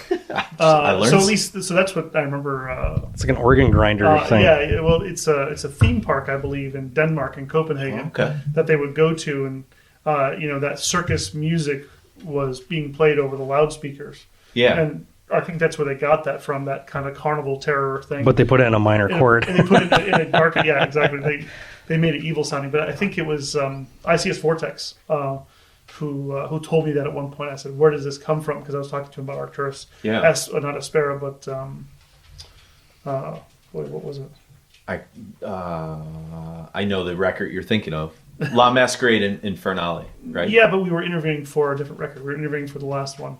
Oh. I remember the last record, which I love. Anyway, but he called it the Tivoli Terror. And I thought he was talking about something Italian. He's like, no, it's from Denmark. It's a theme park in Denmark. Yeah. Where they play this like really creepy carnival music as part of the theme park music. That's what I think that's where. Yeah, I mean, it has more almost to similarities of like silent film with the accompaniment of an exactly organ. right. Yeah. For sure, German right. expressionism or something weird like that. Exactly right. Yeah. Dr. Caligari or something. Or who's the famous Swedish filmmaker? Bergman. Bergman, yeah. Yeah. Ingmar Bergman. Which is interesting because there is a lot of like existential stuff on this record, especially when we get to like With Strength I Burn and some of those kind of things, which is what Bergman was kind of known for, his like existential dread. Yeah, right. But it's I like the thematic change from Satanism to. It's very intellectual. This record is more intellectualism. That's a good point. You're getting away from the sort of the cartoony plays on evil and Satanism and darkness into more existential threats and darkness. Nietzscheism and the darkness of man's. Yeah, Nietzsche comes into it because Thus Spake the Nightspirit. Thus Spake Zarathustra. Yep. So I think that you're combining a lot of intellectual things or advanced educational things like classical music, Grieg, Strauss, Holst, or who said that's Wagner. In with literary things, right, and then so I think that philosophy, it makes sense at their age too. Ishan was very sort of advanced, and I think in that way. But I guess not only compositionally, but in text and in sound. Sure, but I guess coming back to my original question, had you heard that yet before? Well, I mean, it was. I guess I don't know if I separated it too much from anything else at the time. So the keyboard, the keyboards didn't. Well, I'm getting back to the Denmark, the circusy kind of thing. Yeah. I don't know. Had you heard that before? I mean, I had heard it in other things that weren't metal. Okay, I guess that's what my question is. Yeah. To me, it's a change. It was like a haunted house, the way carnival keyboards thing. work. You know, they go from accenting. But they were kind of cosmic-y in a way. Yeah, right. Sure. Which is why Arcturus was so great because they had none of the carnival stuff except for when they got into. Like La Masquerade, and Chaos Path, and stuff like that. Yeah. That's the Tivoli Terror. It's particularly kind of like played out. Got it. Is that song? Yep. But I mean, I didn't think of it any differently from Demu. I just thought of it as more sophisticated take on keyboards and black metal. There's like a familiarity from it that wasn't from metal. Okay. Like outside source, so it felt soundtracks. I was into soundtracks. Yeah. Mark and I were into the used to go to sleep. Doris, the Conan soundtracks. Yep. Hunt for Red October. Sure, Blade Runner. I used to go to sleep Blade to Runner, the not Conan so much, ones. I love Blade Runner, but that wasn't. It was more. That's like a Tangerine Dream kind of thing. Yeah, that's more of a krautrocky thing. For sure. The cosmic side of it. Yep. I guess I think when I hear that sound, the first thing I think of is Nightwork from Diabolical Masquerade. Because that was like the first album I had heard that I think prior to Anthems. Because I think that was 96. I'm almost positive it was 96. The first one? The first Diabolical? No, the one that had the more circusy atmosphere, their third one. Nightwork? Yeah, I'm almost positive it was 96. That's too early. Too early. Cause I thought it came out the same year as Brave Murder Day, which was 96. I was almost positive. Yeah. Maybe early 97, but I feel like it predated Anthems for some odd reason. Let's find out. Okay, yeah. So as we sort of researched that, the next set we're kind of going into, Chris already mentioned Thus Spake the Nightspirit, but that was like the... Nightwork is 98. So Phantom Lodge is 97. Wow. And Raven Dusk, which is the debut on Adversary. So I guess it was Anthems 96. first. Okay. Yeah. So I guess that's where I But Thus Spake was kind of like the single, kind of. In a way, I mean, that was a song that always... I feel like was on like comps and things like that. Like it became a big live thing. It became kind of a big tune. I mean, Lost and Cursed was obviously the single because it was part of the Reverence EP, but I feel like that was the song that like lived on the most from this record. Really great interplay between the keyboards, trim, and I think this is a song where I first start to notice how deceptively technical the guitar theatrics are that are sort of happening buried beneath all the sort of layers of recording and stuff like that. This is the era of the pinch harmonic too. Like Bride started using that just as you weren't playing a lot of chords and notes. Like God's Son was full of it. Yeah. Like pinch harmonics are the thing. Zach Wilde loves his pinch harmonics. But that's the second Zach Wilde reference. Stop it. The Zach, I've said it before, but Zach Wilde's solo. I saw him open for somebody. Him open for Judas Priest. It was like watching an old man whack off with no erection. Yeah. For 25 minutes, trying to get his dick hard. I'm just sorry. I've been not paying attention to this. That's what Zach Wilde's solos are like. It's like that fucking shitty band is Black Label Society. They opened for Judas Priest. It's like watching an old guy trying to beat off, but he can't get hard. That's bad news. Yeah, it's like even Nick Box from Uriah Heep can do his pinch harmonics. Yeah, this is it was sad. But I guess he has to do this. His hand thing, you know. Yeah, like to me, beyond that, like I'll bring it beyond middle-aged masturbation. But like. I think the Uriah Heep reference. I think that the guitar work in this record is like kind of the unsung thing because it doesn't get spotlighted because it's so buried in layers.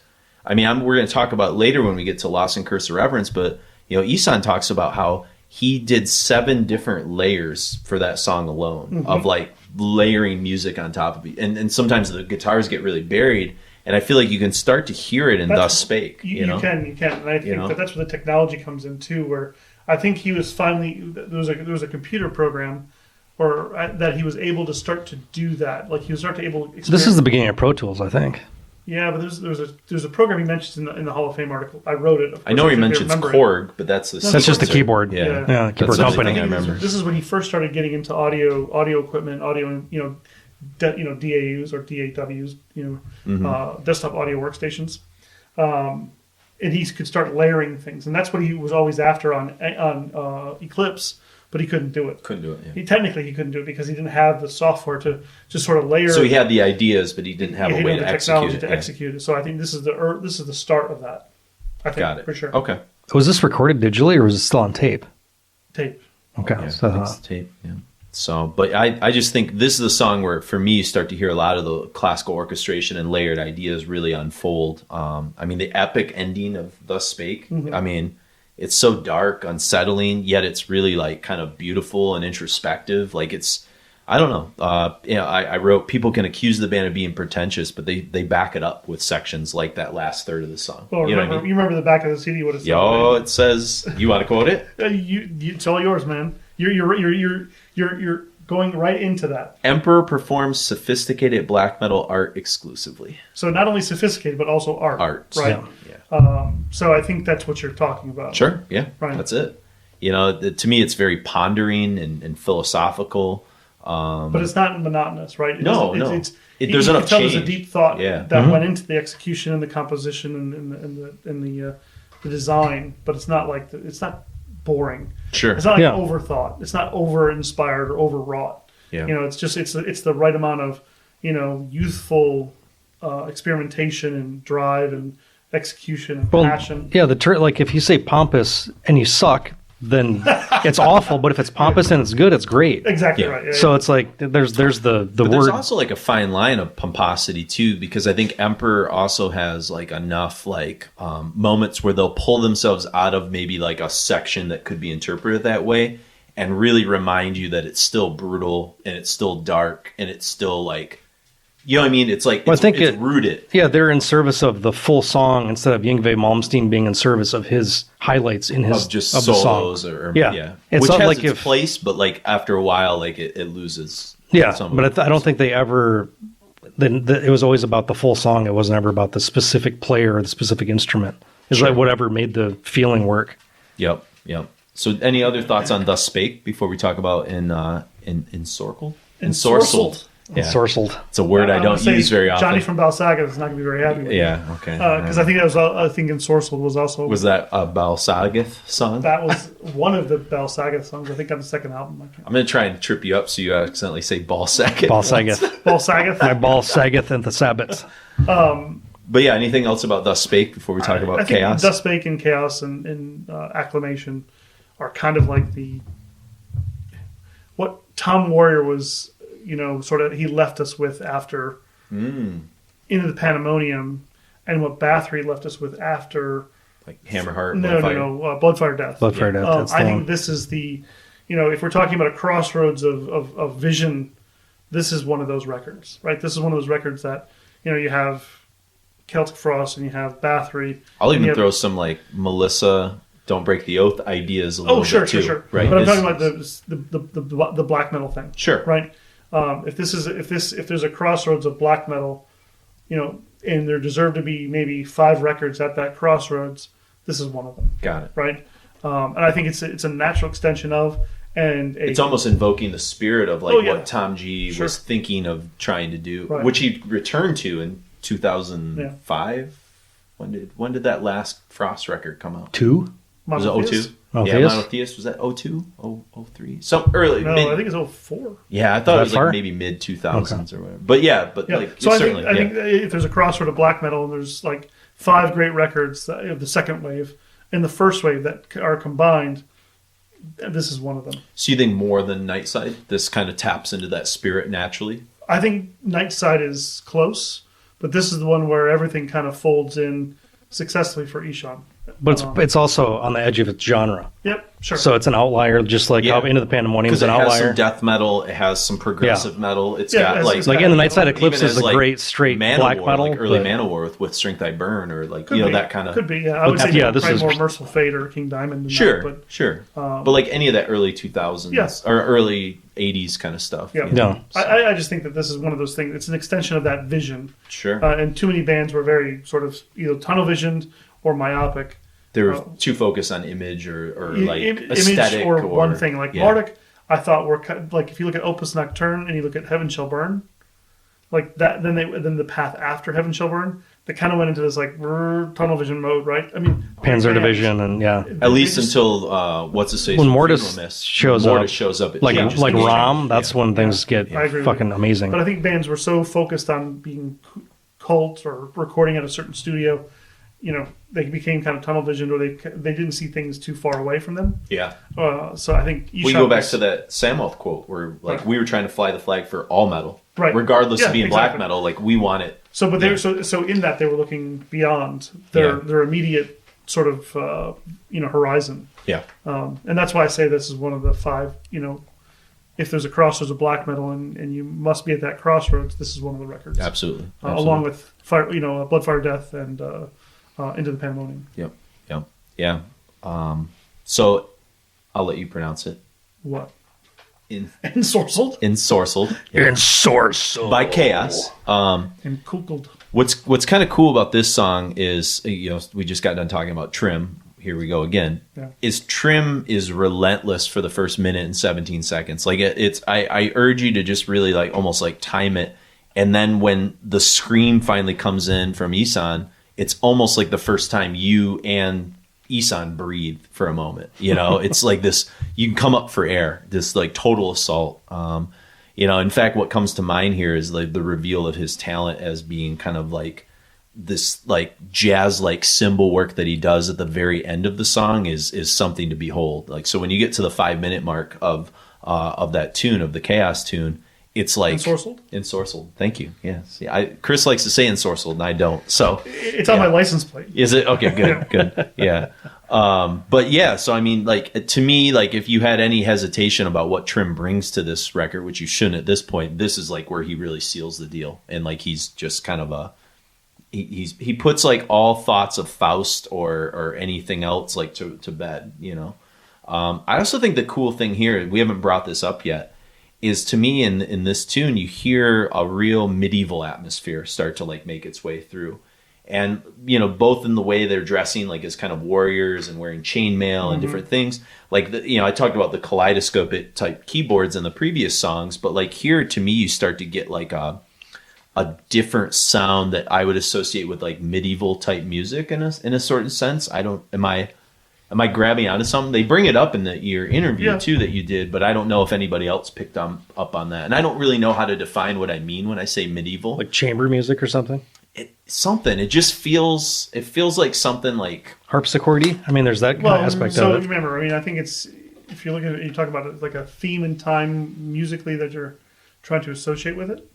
Perhaps. Or, so if you're talking medieval, I don't think it's medieval because music at that point was pretty primitive. Sure. So I think if you want to talk about music, you're probably thinking more Renaissance or maybe Baroque, it's tapping into like Baroque, Renaissance, right, where you're Baroque getting or into something. more sophisticated forms of music.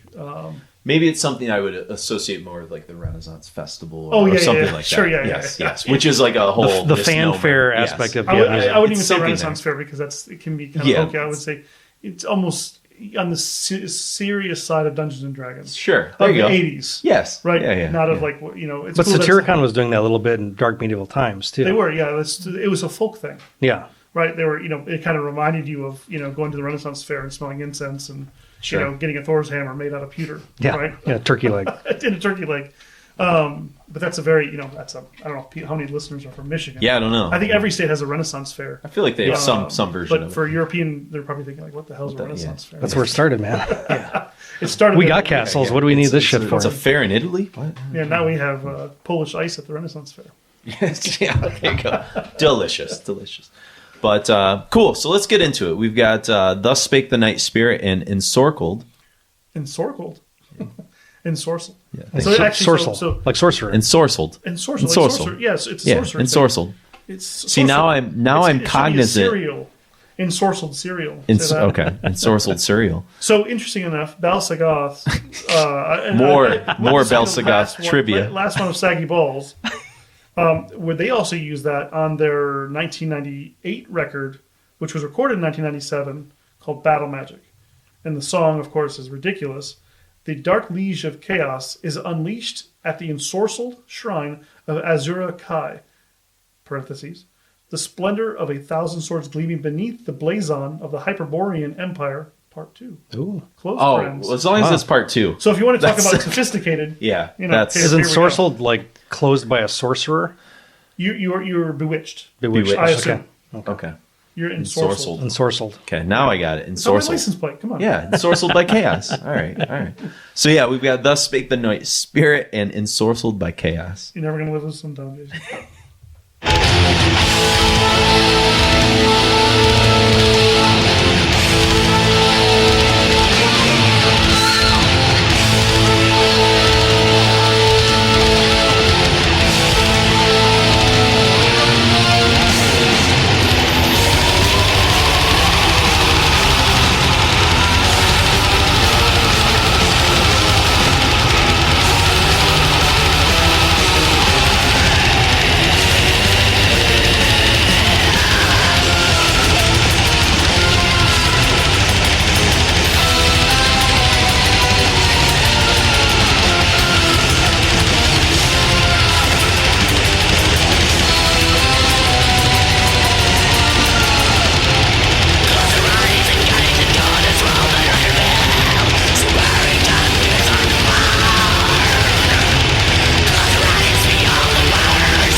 That was Ensorcelled.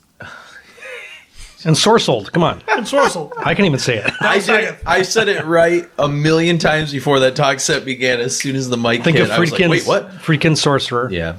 Well, it's like to be bewitched. Yeah. Okay. And then thus spake the Nightspirit. So Bewitched. yeah, I was thinking. Hard as steel, hot as hell. Well, I was also thinking of the Candlemass video where Dead's in it dancing as a zombie or whatever. Yep. You are bewitched. Or the television series from the 60s. That's true. Yep. With the guy from Dallas, right? Oh, yeah. Major Nelson. Yeah. I can't think of his name, but... Yep. He was also in a really good... Larry Hagman. Yes, he was also in a really good Sidney Lumet film that I watched during my quarantine film fest called Failsafe that was released the same year as Dr. Strangelove, also about nuclear I've heard it, never annihilation, seen it. where Henry Fonda's the president. It's great.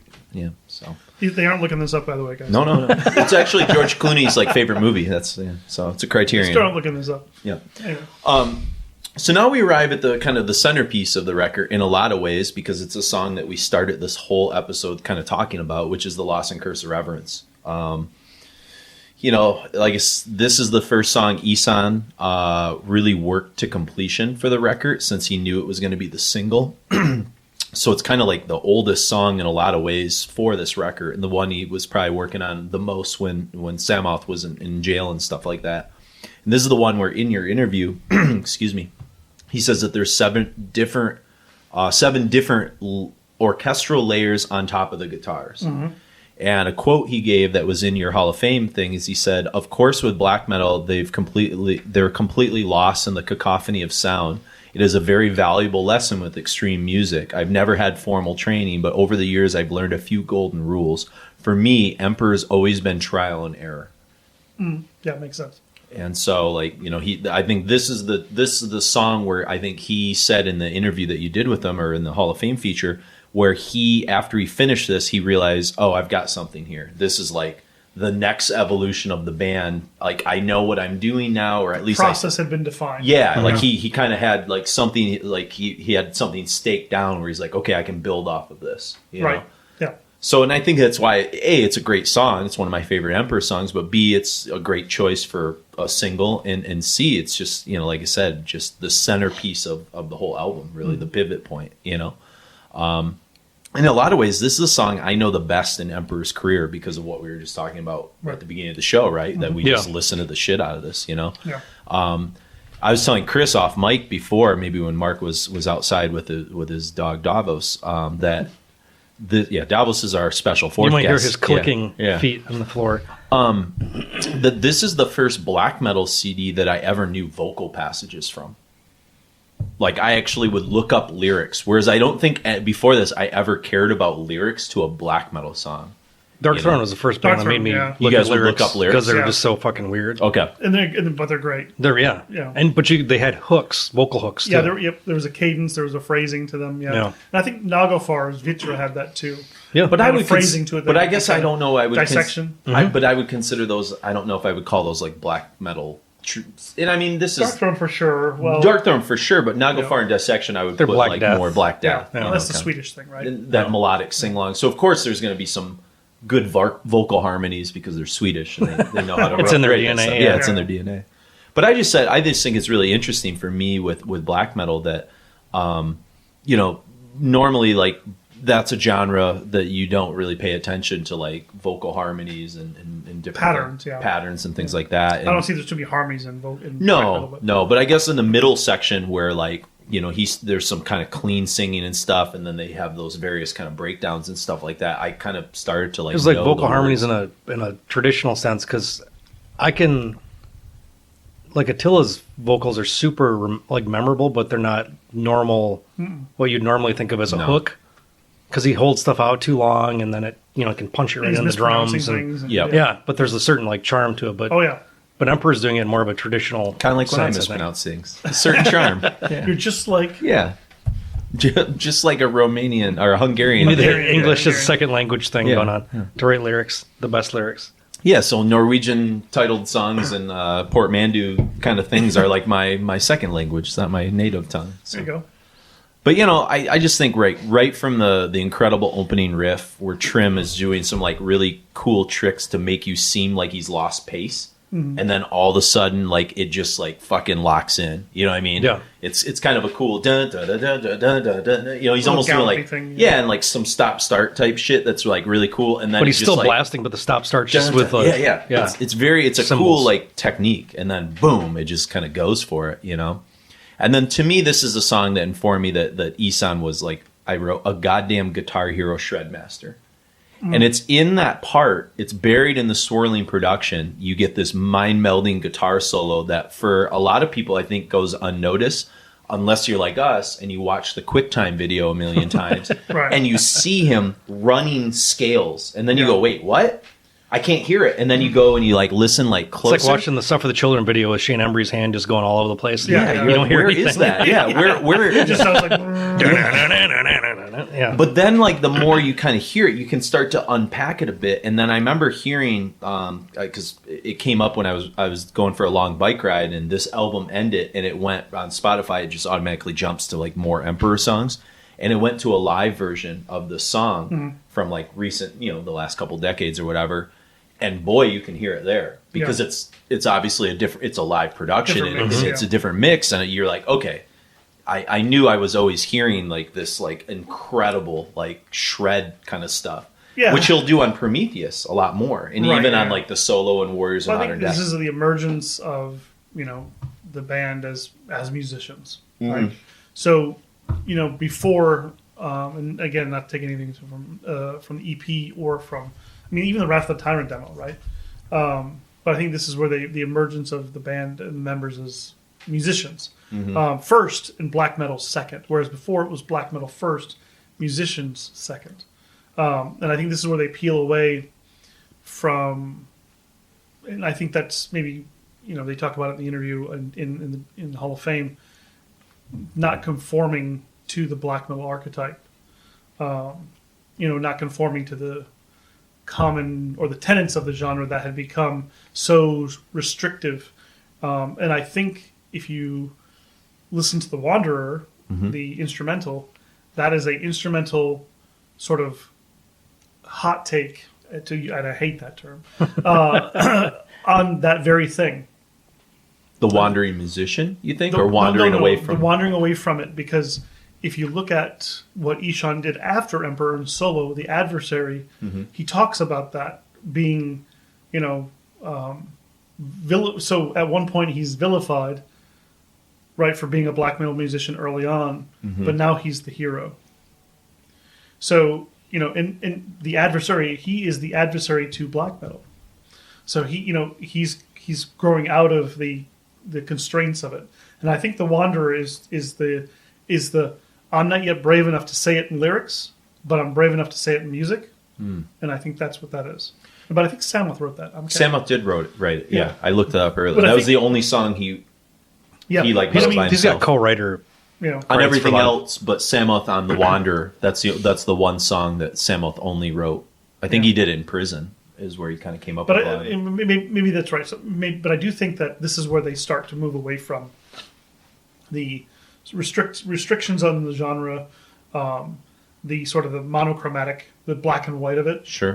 Because as they get older and as they travel the world, as they, Samoth getting out of prison, I'm sure there's a life lesson there that he was bringing into Emperor. Is he said he socialized and grew up a lot in prison. In the interview, he's not so much in a corner anymore because they put themselves there. Yep. Right.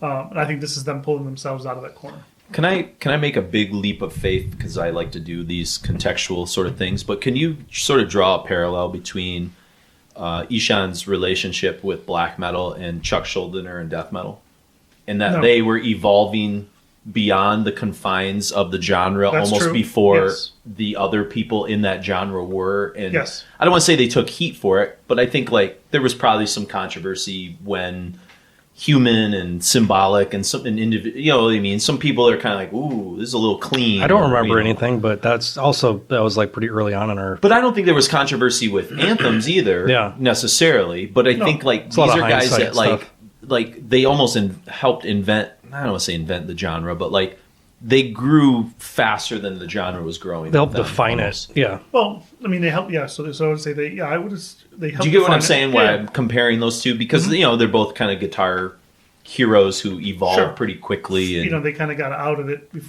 quickly and evolved beyond it. And they were beyond the trends of it. You know what I mean? Like they didn't dress the part. There's probably something to that, but I don't think, if Ishan were so dedicated to get away from black metal or traverse away from it, he would have done so. Yeah. I know he knows it's a paycheck, but if you look at his solo record stuff, especially after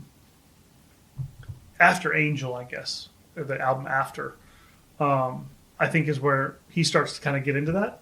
And then I think he gets back into it, on these last two EPs. Because he kind of goes like pretty proggy. He goes into proggy and sort of like jazzy, quote unquote. Like, because I think he's hanging out with the Norwegian Shining guys. Got it. Because they're part of his backing band. Okay. And they're also from the same town as he is. Mm-hmm. So not only does he know these guys, and they're younger than him. They look up to him as as sort of a musical figure in Notodden, which is where they're from. Mm-hmm. But I think he's also in their backing. The guys from Shining. And Leprous, Shining and Leprous are in his backing band. And those are both really left of center progressive, type bands. Chaotic, noisy. Well, and Leprous is like artful kind of thing. Leprous is like the Norwegian Faith No More. Yeah, they're just very odd. Yeah, in a good way, not in a some great stuff on those records. But yeah, so I think that there's something to that. But I think that if he wanted to get away from it. Much like Varg wanted to get away from metal because it was based in blues, like an idiot. Because Varg's so cool. Enter a racist statement. He wrote some great. I mean, the thing is, you can't deny those early birds up to Philosophum. Those Philosophum's an incredible. Even Bellis is a decent record. Right. Some of the comeback ones are. I like the Bellis, but then if he wanted to get away from it, he would, and he did. So Varg did, right? He wrote those stupid keyboard records. Yeah, that nobody wants, except for kids that get duped into buying them. Yeah, right. Because that's all that's at the store. Probably all right people are way into those records. But I think if Ishan wanted to do something, he would have gone into scoring, not even for film, but maybe just scoring for television. Almost some of the stuff that like Ulver kind of started to tap into a little bit, maybe some of that landscape. Yeah, but I think even more away from it, like Danny Elfman, Got it. Oingo Boingo 2 composing for film or for TV, right? Yeah. I think he could have done that, and he probably would have done that if he wanted to. Got it. If he wanted to get away from black metal desperately, he would have. But I think he's on the edge of it now because I think he identifies with the darkness of it still, but he doesn't want to be constrained by it. Mm-hmm. He wants to be able to pull aspects of it into his universe, but not be completely sitting squarely in the middle of it. Okay. I think after you explore all those outside edges of what you are as a musician, you kind of comfortably go back to what really excited you to begin with. Right. So I think there's always going to be that aspect to it. That last EP from him was quite good. I don't know if you heard it yet. I just listened to his new single the other day for the first time. Pavros or something? Yeah, it was good. There's more albums than I even realized it was a lot. Came out. I have like 4 of them. I kind of like lost track. Yeah. I think the last one was Amir. Okay. I think, yeah. All the covers look so similar. It's hard to... He does have a real aesthetic down kind of what he's going for. Yeah. So maybe you're right. Maybe it was just a parallel between those two. Chuck is... we lost Chuck too early, I think. Sure, to know where he would have gone. I think he would have come right back to death. He would have explored and then control denied and then come right back. Side project, right? Yeah.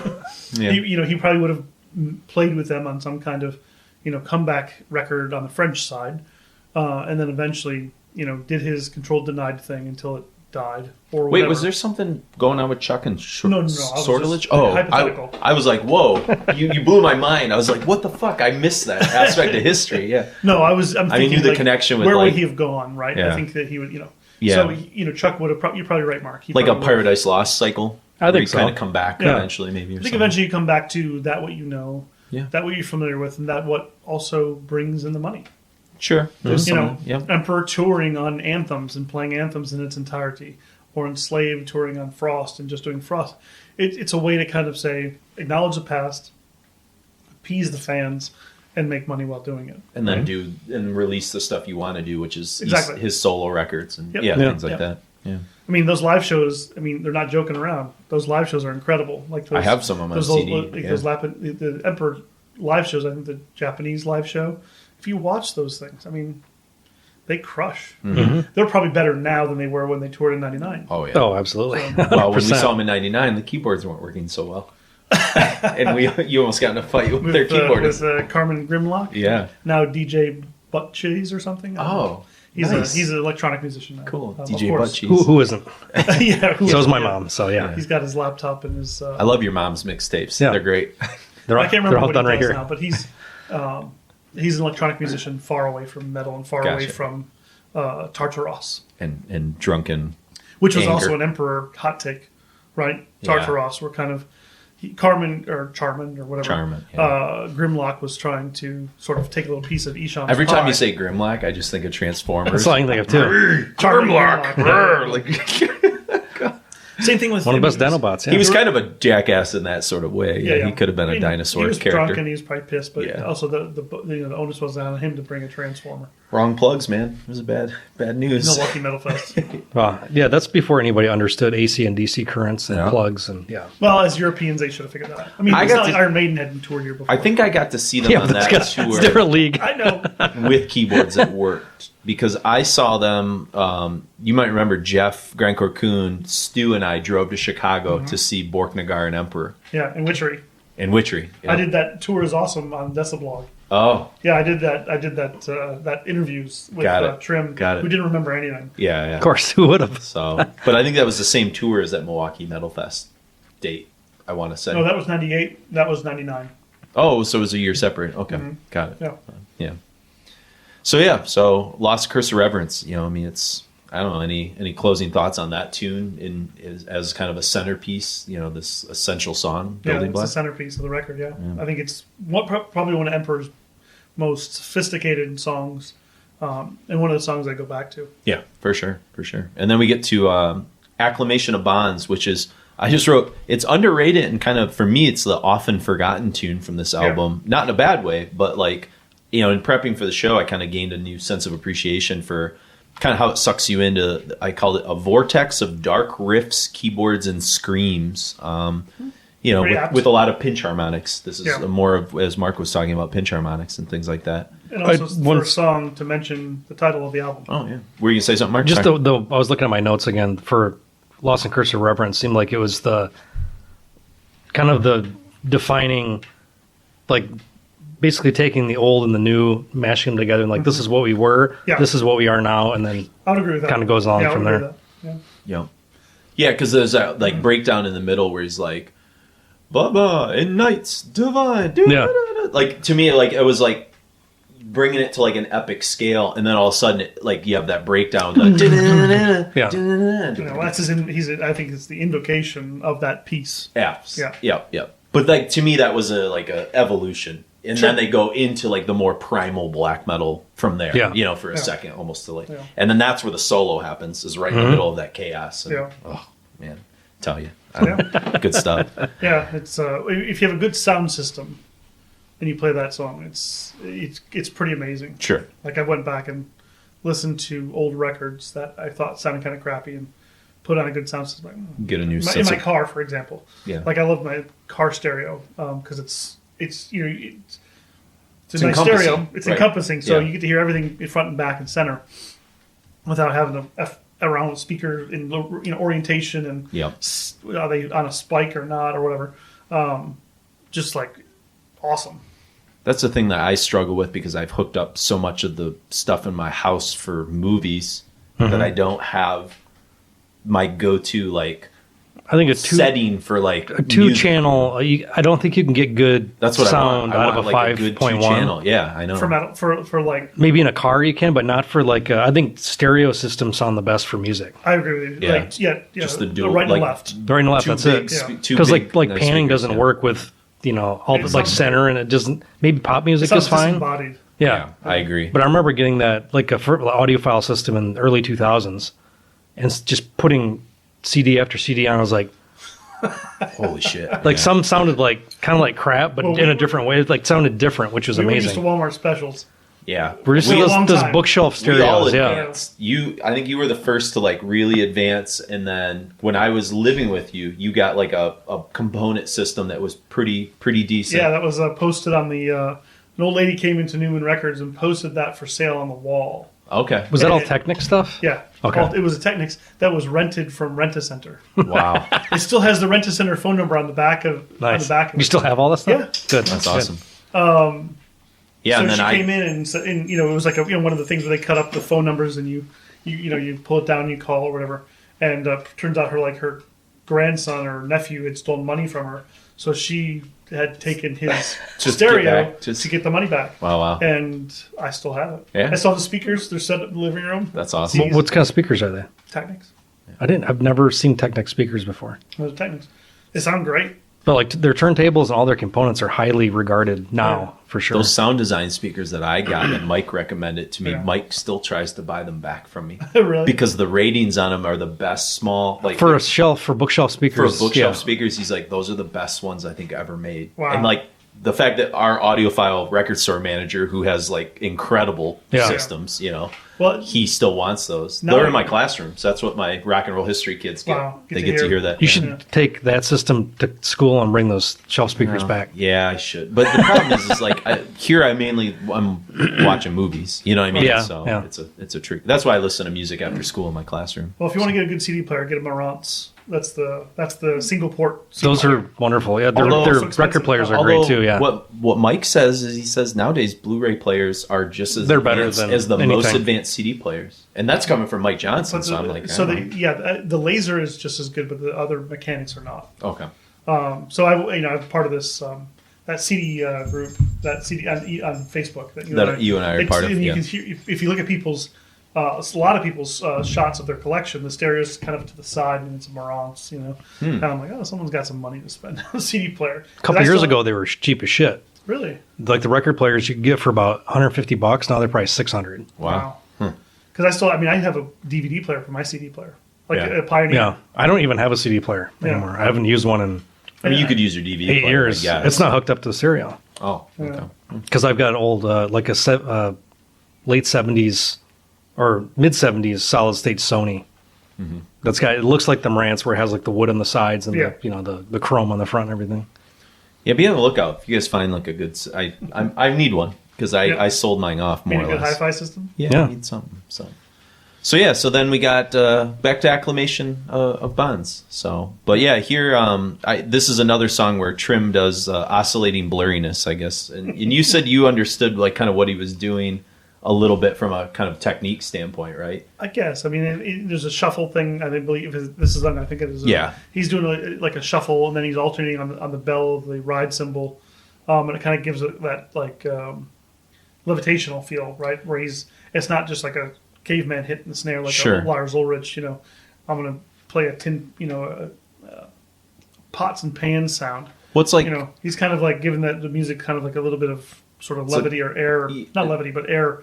It's like it levitates a little bit, Yeah, I think is what you kind of meant. yeah. And I kind of compare it to like what Hendrix would do, and they talk about in some of the documentaries I show, is that Hendrix would create something with his notes where he called it fluttering, where it's this wah wah wah wah wah wah wah wah wah wah wah wah kind of thing. It's like an oscillating, fluttering thing.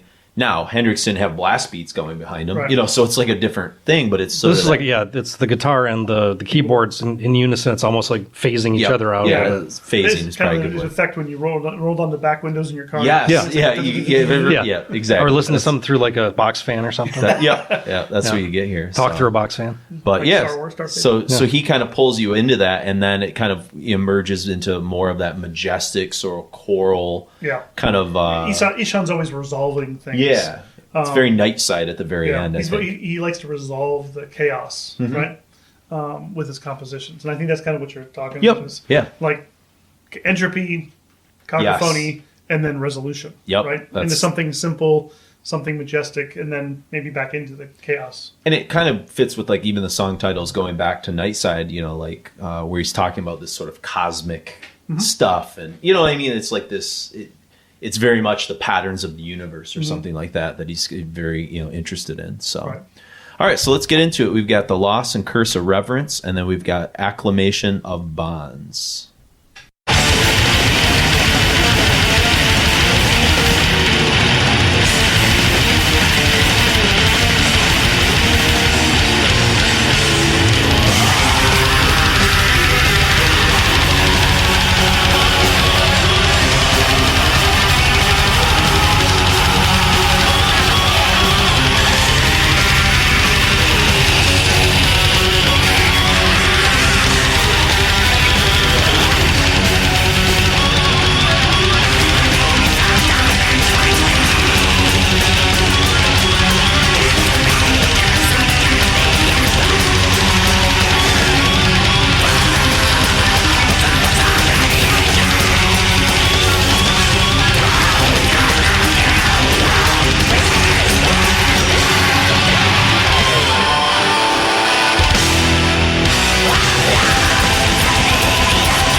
that was the Acclamation of Bonds and the Loss and Curse of Reverence. So we are now kind of wrapping the album up. We've got a pair of tunes that that the album ends with, and then we'll come back and say our goodbyes. But this is sort of, if Loss and Curse of Reverence is sort of the centerpiece of the record, how do you, where does With Strength I Burn sort of fit into that? Because this is my favorite Emperor song. I'll just be blunt about it, but it's like a second peak almost, or I would say it's, well, I think there's a couple of peaks on, more than a couple of peaks on the record. All Hall of Fame records. Yeah, I think that the first song, E Entrancemperium, that's also incredible. It's kind of like the first like Spike, right? With Strength I Burn is kind of the final Spike, right, of the record. In between, I think there's two more. Depends on what your preference is. Yeah, I mean, I think Thus Spake, has like a single quality to it. Yeah. Yep. So anyway, Lost and Curse of Reverence. With Strength I Burn is kind of like their. It almost sounds like this is the last song we're going to write. But if you read, I think in the interview, Ishan has never said that they intended to break up at that stage. So, because I thought that at some point they would break up after Samoth went to jail, and, Trim, I think, also went to jail. Or no, Faust. Bard Faust was there. did, yeah. Bard. But Trim, so it was just him and Trim. Yeah, because Mortis had left, and then Short had left. Yeah, he never thought about giving up. Well, Mortis was fired. Yes, for being a dick. On a phone call, I think. Yeah. For wearing the nose and stuff, right? No, I guess he was like a drunken. Yes, yeah. No, so here's what it was. So I think, well, this is revisionist history, I guess, or just revisiting history. There was some issue about Enslaved becoming the first album out on Candlelight.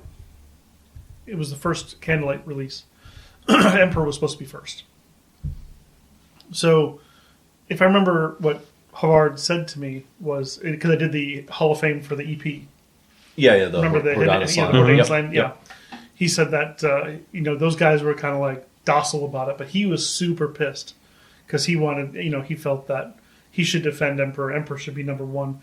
And if Candlelight's known for any record, it's going to be the Emperor, Emperor EP. And the rest of the catalog, really. Right. Well, yeah. Yeah. But at the time, nobody knew what else was going to happen with that label because it was all done through mail. No one saw Opeth down the road either. Sure.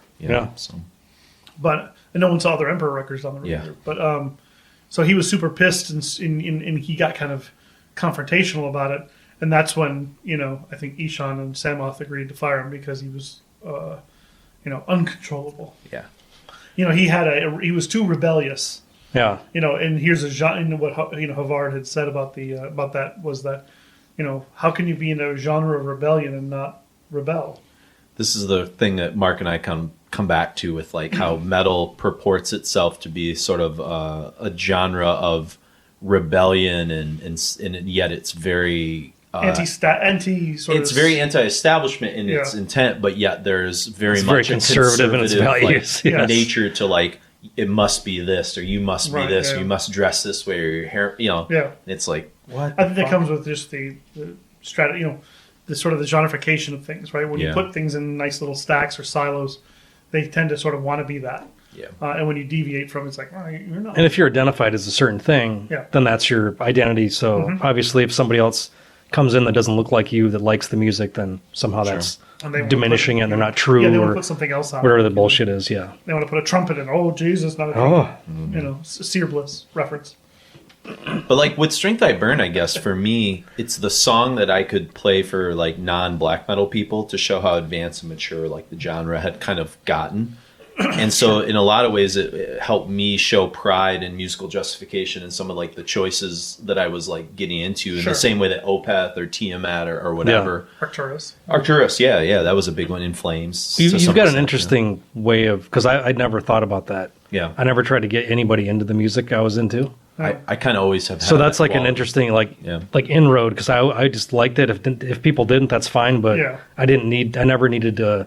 I'm not saying that's the only reason I liked it, but like this is a song like no, it's just an interesting way to think about it because I didn't think about it that way at all. So he was I think I was the evangelist. You were absolutely, and he was the super evangelist. Yes. He was the the big church money version of it. Yeah. Right. I was the guy listening to it as I was working at the gas station. People were like, oh, it's the heavy metal gas station guy. But I never hey, dude, you need to You hear were like this. the traveling preacher. If somebody asks me you're about like it, the I'm more than door-to-door happy guy. to talk about it. Right. But I'm not going to say, hey, man, maybe you should check this out. Yeah. I mean, I think that came from one wanting people to, I'm as excited about this music, so I wanted you to hear about it, right? Yeah. Two is I want if I was playing it in the record store, by the time I got a job at the record store, which was always our dream job, right? You wanted someone else to buy it to legitimize the expense that Mike put into it to get it into the store. Sure. Yeah, Right? that wasn't anything to balk at. The import prices weren't cheap. Yeah, Yeah. right. I mean, or even getting it through the one stops, Mm-hmm. right? Yeah, are people really going to buy this stuff or not? Yeah, I mean, he was always saying you got $100. You have $100 to spend on what you think is going to sell. So I'm thinking, oh shit, should I get the the most obscure black metal thing, or should I get a copy of ASCII into the store, or Transylvania? You played it Thunder? pretty good both ways. Like the stuff that would get people into it initially, but also diehards would be like, oh, I need to get this. Right, yeah. So I mean, that Die Hard thing came later when I had a bigger budget. I think it eventually went to $300 a month or whatever it was. Yeah, because our metal section was one of the best in the Midwest at a certain point. People said they would drive from out of state just because we got stuff that other record stores weren't getting for a period of time. Right. You know what I mean? I think we were. Yeah, I have a Polaroid of the first. I remember the first metal section. Metal end cap. Your end Yeah. cap, yeah. Okay. I have And then a we Polaroid got of it, and I could against see, the wall section. Crystal Age on there, and Opeth, and Madang Bride. Probably that war comp that sat there forever that I didn't buy. Yeah, that was probably on there too. And Catonia's the original press of Brave Murder Days on there. Yeah. There's some Saw Your Drowns in there too.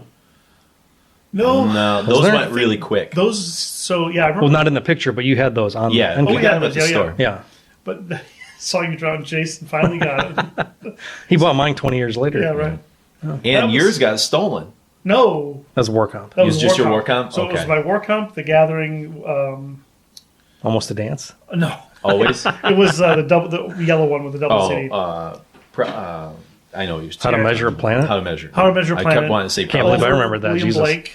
Which, Heaven and Hell. yeah. Okay. William Blake, and Yeah. then Stradivarius Visions. They could have that. No, This had to have been Brad Yen. yeah. Because that's such a weird. It's everything that we like in one little kind of 6 CD mini cluster. It's too particular and too focused for anyone but that to be But someone else.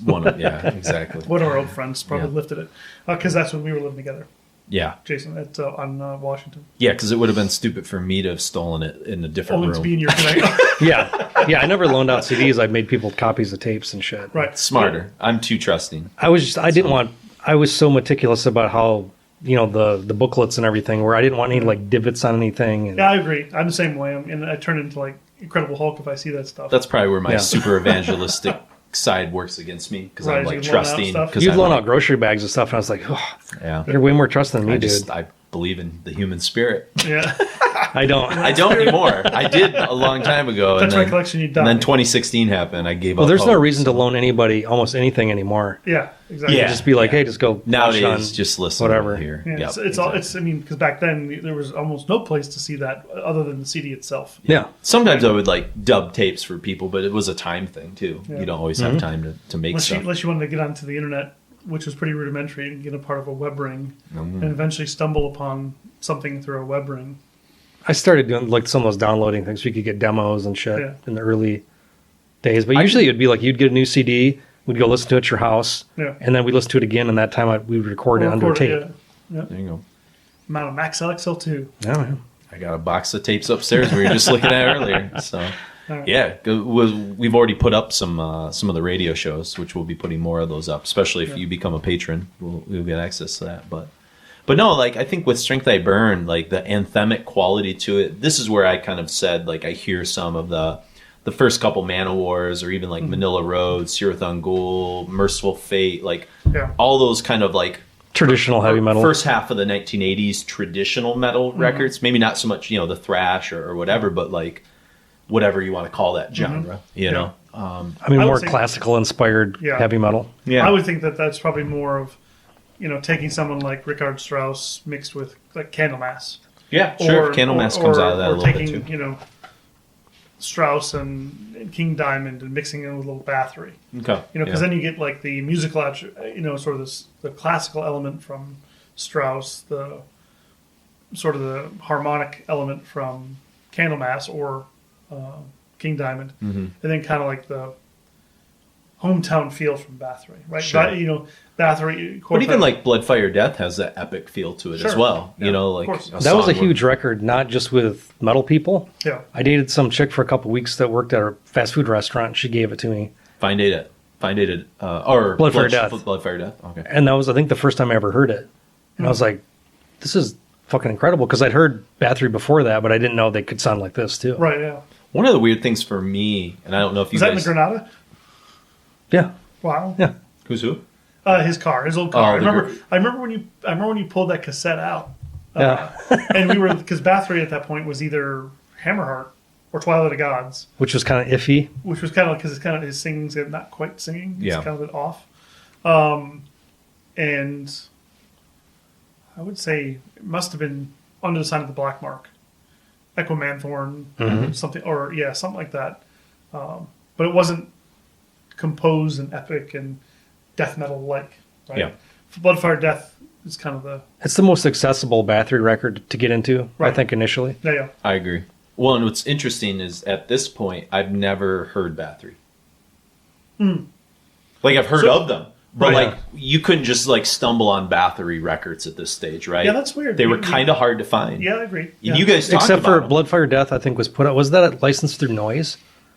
Or something In the U.S.? States, maybe it was through Noise or Renaissance, New Renaissance. The first time I heard Bathory stuff was on Tribute Records, or people covering Bathory. Yeah. You know? Combat didn't license it, did they? Blood, Fire, Death? I just remember seeing it all the time, and I was like, God, the name sounds cool, but the cover looks like a classical fucking cover. I wasn't sure what to think of The it. Blood, Fire, Death one? Yeah. Gotterdammerung one? Yeah. I saw the real thing in the art museum, National Art Museum in Oslo. No shit. How big It's, is it? it's massive. Okay. Yeah. And like it's not like an obvious area. At least that's when I saw it, was probably in early 2000s. It's literally like you walk around a corner and there's this huge mural, right, of Gotterdammerung, and it's just it's like in a staircase. It's not out in like a gallery area, you know. That's funny. Pretty weird. Yeah, but I just, you know, with this song especially, the lyrics, this is where you get a lot of the Nietzsche kind of lyrics. I kind of found like this mature outlook on Satanism with Strength I Burn, because this is getting back into like almost the roots of like Crowley and some of that, this sort of like self-reliance and self-empowerment. The do what thy and wilt. things. Yes. Yeah, some of that kind of stuff. You know, I mean, Isan's vocal performance here, you know, when he sings things like "It made me question the essence of the eye," and like, you know, it's just very, it's philosophical but not obnoxious. Yeah. You know what I mean? I mean, I don't know. Had there been anything like this in the second wave of black metal, but with this song, had anyone really of their like pedigree done anything like with Strength I Burn? I feel like this was like a game changing song. You know, Well, Bathory for sure. sure, but I'm saying second wave, second wave, because I would say Bathory's definitely first wave. You know, so I don't know. It was just Sonically, people were kind of doing similar things, but I don't think the whole package. with the vocals and just kind of And just like lyrics and intent and everything is more kind of... Dimmu Borgir's still pretty stupid as far as lyrics are concerned. Sure, yeah, at this stage of the game for Or sure. Yeah, pedestrian. I actually wrote Bathory's the antecedent here, but I haven't heard those records yet. You know, Yeah. So I just wrote this kind of funny statement from me. I said, the lyrics and vocals were the perfect type of pretentiousness and confidence that every 18-year-old know-it-all young man who's the only one in his school into black metal deserves and requires. yeah. Like I was at that like exact stage where like, I just said it's the perfect song for me with all the kind of great movements. And probably the best mid-paced Emperor song they ever wrote, you know, for sure.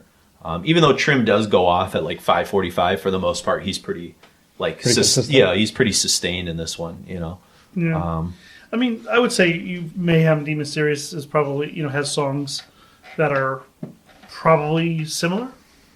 Like this kind of slow mid pace, because that No. record's I got just thinking velocity. overall, sort of sort of the philosophical expression, Okay. The seriousness of what they're talking about. Sure. I just meant the combination of like the clean vocals and like all of that, those elements. Like Pagan Fears, for example. Sure. Yeah. Right. Okay.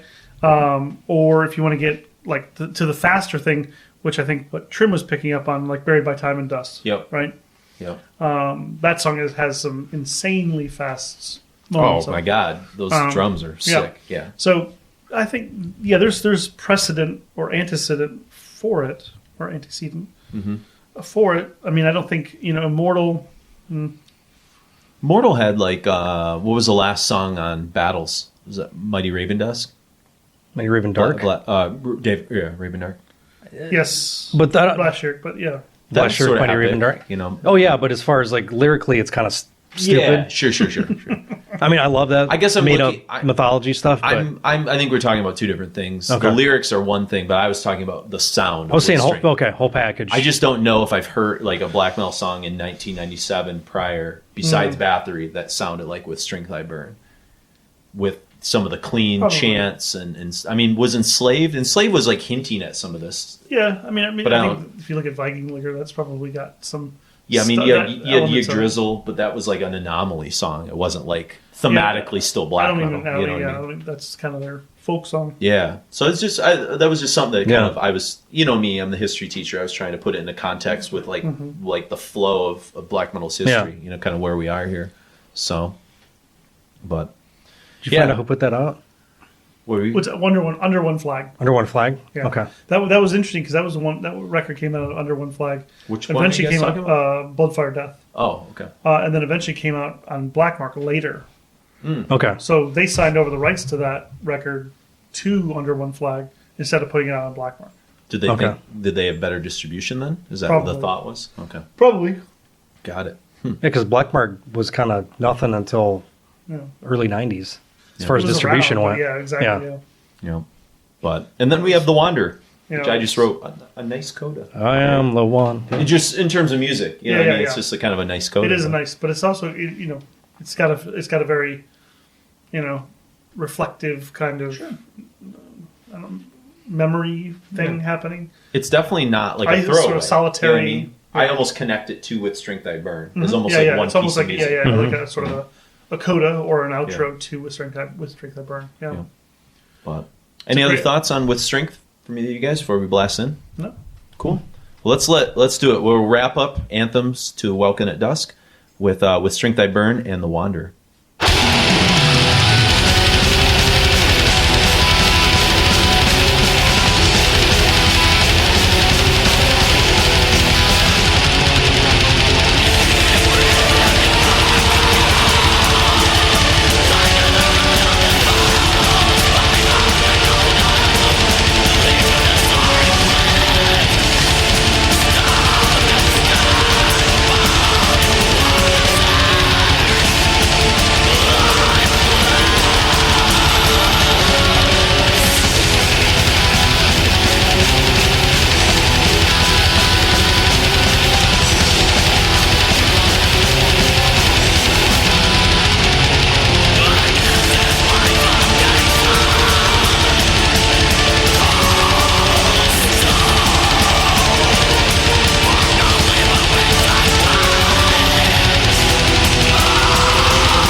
that was The Wander, and With Strength I Burn. So, as we sort of wrap things up here to say our goodbyes and things, any other thoughts on like where this album kind of fits in the pantheon, or where does it rank for you guys with Emperor? I was bold enough to say it's my favorite, but I don't know if you guys think in those terms the way I maybe do. But I still like the earlier stuff better. Okay. It's the stuff I still like the stuff a lot, but I go back to the earlier stuff more. Got it.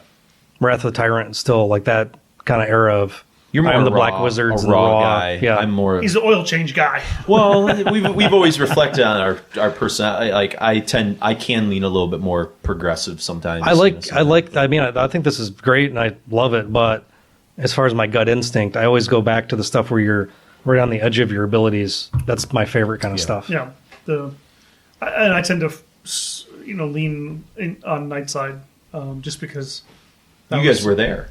Yeah, I guess so. You know what I mean? You were there when it was sort of happening in a cool way. But I just kind of always I'm always very surprised by that record. Yeah. I put it on this morning. I was like, oh god. The amazing thing is to compare what you were doing when you were their age, right? Yeah. Spelling wrong, not drawing very good. Not even that. What they were doing or capable of doing, even if it was at the edge of their abilities at that age. And I was thinking like trying to have a girlfriend, skateboarding, working at Burger King, and here these guys are writing literally like a black metal classic. Yeah. Like, that was one of the things that made us, I think, even more referential of this stuff. Yes. But that's also, how young the Europeans were. Yeah, I feel like Finland, Sweden, and Norway. They were all the same. They were all like Nightside is kind of like Icon, and then this is like Draconian. Sure, it's like the next. It's like the next logical thing that makes sense. But the other one, like the early like maturations of it, is more interesting to me. You're kind of more attached. Yeah, I like the. I too like the early. This is where they know what they're basically beginning to know what they're doing. Yeah. Whereas there's before, a this kind of there's a there's little bit of fumbling in the dark and a sort of a youthful, sort of innocence to it or naivety to it. Mm-hmm. That I identify with. Sure. And then just to think, if you listen to it, you're just like, how could they have done this at like 15 or 16 years old or 17 or whatever? Yeah. But remember how into like skateboarding you were, like the shit you could do. Right. And then think about it now, like if you tried to start that from scratch, like, well, fucking way. I don't have the There's a type of passion you get there. And you don't have to worry about bills or any adult things. and to think about it now, we're talking about, something from 1997 now, but so that's like, it's a permanent thing that they created when they were teenagers, without knowing much of anything. Is there anything else that you can think of or take away from when you did the interview, the Hall of Fame? Like any other kind of like weird, interesting sort of tales or things that sort of made you either appreciate or understand this record I think better? We talked about one of them. And I think it was this record, right, where they were coming back from the studio. The story. Yeah, you can tell. Yeah, so if you haven't read the Hall of Fame yet in the magazine, actually you can buy the LP version of this record, Anthems, and it has a decibel feature in it. Oh, no shit. Yeah, the reissue has the... That's cool. Has the full decibel... Is that a recent 6,000, thing? What? Is that recent? Yeah. Does yours have 2017. No, I've got like a back on black version from 10 years ago. Yeah, the 2017 version has the full text. I'm sure that's sold out. I don't know. Anyway, but if you haven't read the decibel, just go to the store and go to back issues and try to find it. 106, right? I think it's issue 106. I texted it to Mark last night, so that's the only reason I kind of remember. If it's 106. It's 141. Oh, I'm way off. 141. Yeah. Woo. So issue 141 of Decibel, go to the store, back issue, look for issue 141. If it's not sold out. Is that going to be in the new book, the compiled? I don't know. Okay. I don't think so. I got issue 66 and 141. That's why I crossed the two. So anyway, the funny story is, and this is very Norwegian, and the reason why I say this is the enslaved guys, the immortal guys, always have like pretty insane stories to tell. Funny stories, tragic stories, but mostly, stories of youthful innocence and. We imagine the Norwegians being, awash with cash and having extravagance. These guys didn't, right? So when they, and again, these guys are young. It's just like going on a road trip for us, right? Something like 6-hour road trip from Oslo to Bergen, or from Bergen to Oslo. On the way back from the studio, the heater in their car stopped working in the middle of winter. So they're driving through the mountains and their windshield's frosting up, and they only have one little speck on the windshield where it was clear enough for them to see through the windshield in the mountains. And they're taking turns back and forth with blanket protection. So one guy will drive for a while until he's so cold, then he'll switch out, and the other guy gets to like wrap in the blanket. And, because they had to have the window down so they could actually occasionally see out, so they could actually see where they're going. And to think that here, this is like black metal royalty, going through the mountains with a ramshackle car with a heater that doesn't work, with blankets and struggle. They're struggling, right, for their art. Right. They're struggling for their identity. They're struggling for what they have a passion for. It's a funny story. But it's also pretty amazing to see what they would go through to see their art come to fruition. We did the same thing in the magazine too. Right. The zine. Yeah. But I mean, some people just would give up. Yeah. Or just or not do it.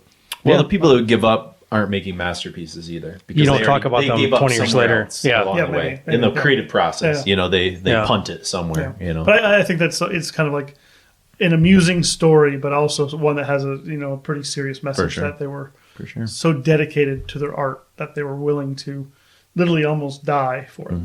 On the roads in the mountains between between Bergen and Oslo or Notodden. Yeah. Well, I am. Thank you. As always, Chris, we always love when we can do these, especially when we can do these live in person. Yeah. It's nice because you're now in North Carolina, so it's not always. But just it's fun to revisit an album that meant so much to me and to get me a new reason to research it on the level that I kind of had to. Whereas I love the record, but I never went song by song and broke them down and stuff like that. So. But yeah, if you want to give us some feedback, shoot us an email at requiempodcast@gmail.com. Check us out on Twitter, Requiem Podcast. Check us out on Facebook, Jason and Mark. You can sign up on Facebook now to like Requiem Metal Podcast, so that way you get direct messages that you don't have to cut through any of the other BS. So we're now, I don't know if you saw that, I created a page just so people can like it and so they can get the automatic updates. No. Yeah. I'm on Facebook once a day to check my emails. Exactly. And so we have that or our normal page. And you can also follow the History Heavy Metal Countdown that I do, not every day, but some days. More than most people do anything else. Some weeks are better than others. Yes. Yeah. Now when I'm researching for podcasts, I put off the History Countdown. But yeah, those are good ways to sort of reach out to us. Then can you leave reviews on Spotify? You can. Spotify, I don't know. iTunes, you can. You can like or follow us on Spotify too. We're on there. Yeah, we would. No one has let us know yet if you can. I mean, I listen to stuff on there, but I don't ever pay attention beyond listening to it. Stuff like that. Yeah. But and then also the thing we would like the most is if you go to patreon.com/Requiem Podcast and become a patron. We actually recently recorded a 3.5-4 hour patron episode on the 1995 issue of Decibel. If you've gone through every single episode we've got, some people have listened to them multiple times. Yeah, there's at least probably 30 hours of new content. Yeah, I think we have at least 12 or 13 special episodes, and most of them are long. And they're much more conversational. If you like that kind of aspect, then that's for you. And really for the cost of a cup of coffee a month or even 2 cups of coffee, I don't think that's too much to ask for what we're putting out there. So we do appreciate the feedback. If you can go to iTunes and leave us reviews, that helps kind of bump us up a little bit too, the star ratings and things like that. But yeah, so we're going to end actually with a song. We talked a lot about Bathory in that last set there. Mm-hmm. And this was recorded a year after Anthems came out. So it was recorded in 98, so before 9 Equilibrium, but right after Anthems, so kind of appropriate place to play it for a Bathory tribute of some sort. But I didn't hear it until it showed up on Scattered Ashes, that kind of 2 CD collection that Emperor put out in the early 2000s. Oh, Scattered Ashes, yeah. Yeah, that was the first place I kind of heard it. I don't know if I ever got a hold of that Bathory tribute album or who put it out. I think we heard that, didn't we, when that came out? Bathory tribute. I think that was on Black Mark. Was it a Black Mark thing? Okay, that would make sense. 98, yeah, that would make sense. I mean, I was familiar with the Celtic Frost one that Opeth was part of and Enslaved was part of, and obviously the Mayhem one and some others. Was that in Conspiracy with Satan? Yes, it was. So that was... Did Dwell put it out? Dwell was known for putting out all those that kind of stuff. Dwell was, I think, dead by that point. Were they? Okay. Well, let's see. That came out... Not there. It was 98. Yeah, it The was compilation. 98. I'm just trying to figure out. Conspiracy with Satan. Yep. Yeah, it's a great comp, although for some reason I never bought it because I always hated the embossed Bathory logo with purple. I don't remember that. I don't remember the things that turn us off to shit back in the day is hilarious. 20 or something. Yeah. But this is a tune from Blood, Fire, Death, and this is, again, if you left Anthems because of the way it was produced in '97, and you still didn't kind of have a suspicion of how great of a guitar player Ihsahn was, well, or Samoth. Yeah, but Ihsahn was playing all the leads on Anthems. He not all. I think he recorded all of them. Well, apparently on the internet. Oh, really? It said that Samoth did a couple leads. Did he? Okay. Yeah, I think on maybe the songs he did or got whatever. Got it. Okay. So songwriting, leads, and rhythm. I just have always thought of him as the lead, and Samoth is more the rhythm guy for some reason. I don't know why, But interestingly enough, apparently that Conspiracy with Satan was actually compiled by David Parland, who was Dark Funeral, who's and Necrophobic. And Necrophobic. No shit. Has since passed, obviously. Yes. Committed suicide. Oh, jeez. Wow. Yeah. Pretty interesting. So he curated it then? He was the executive producer, apparently, of this compilation. Huh. Okay. Yeah. So this is A Fine Day to Die, which is probably my favorite or one of my favorite Bathory songs, probably top 2 or 3. But this is what helped propel it because the solo work at the end. That's their most Klingon song. It's what? Their most Klingon song. Why is that?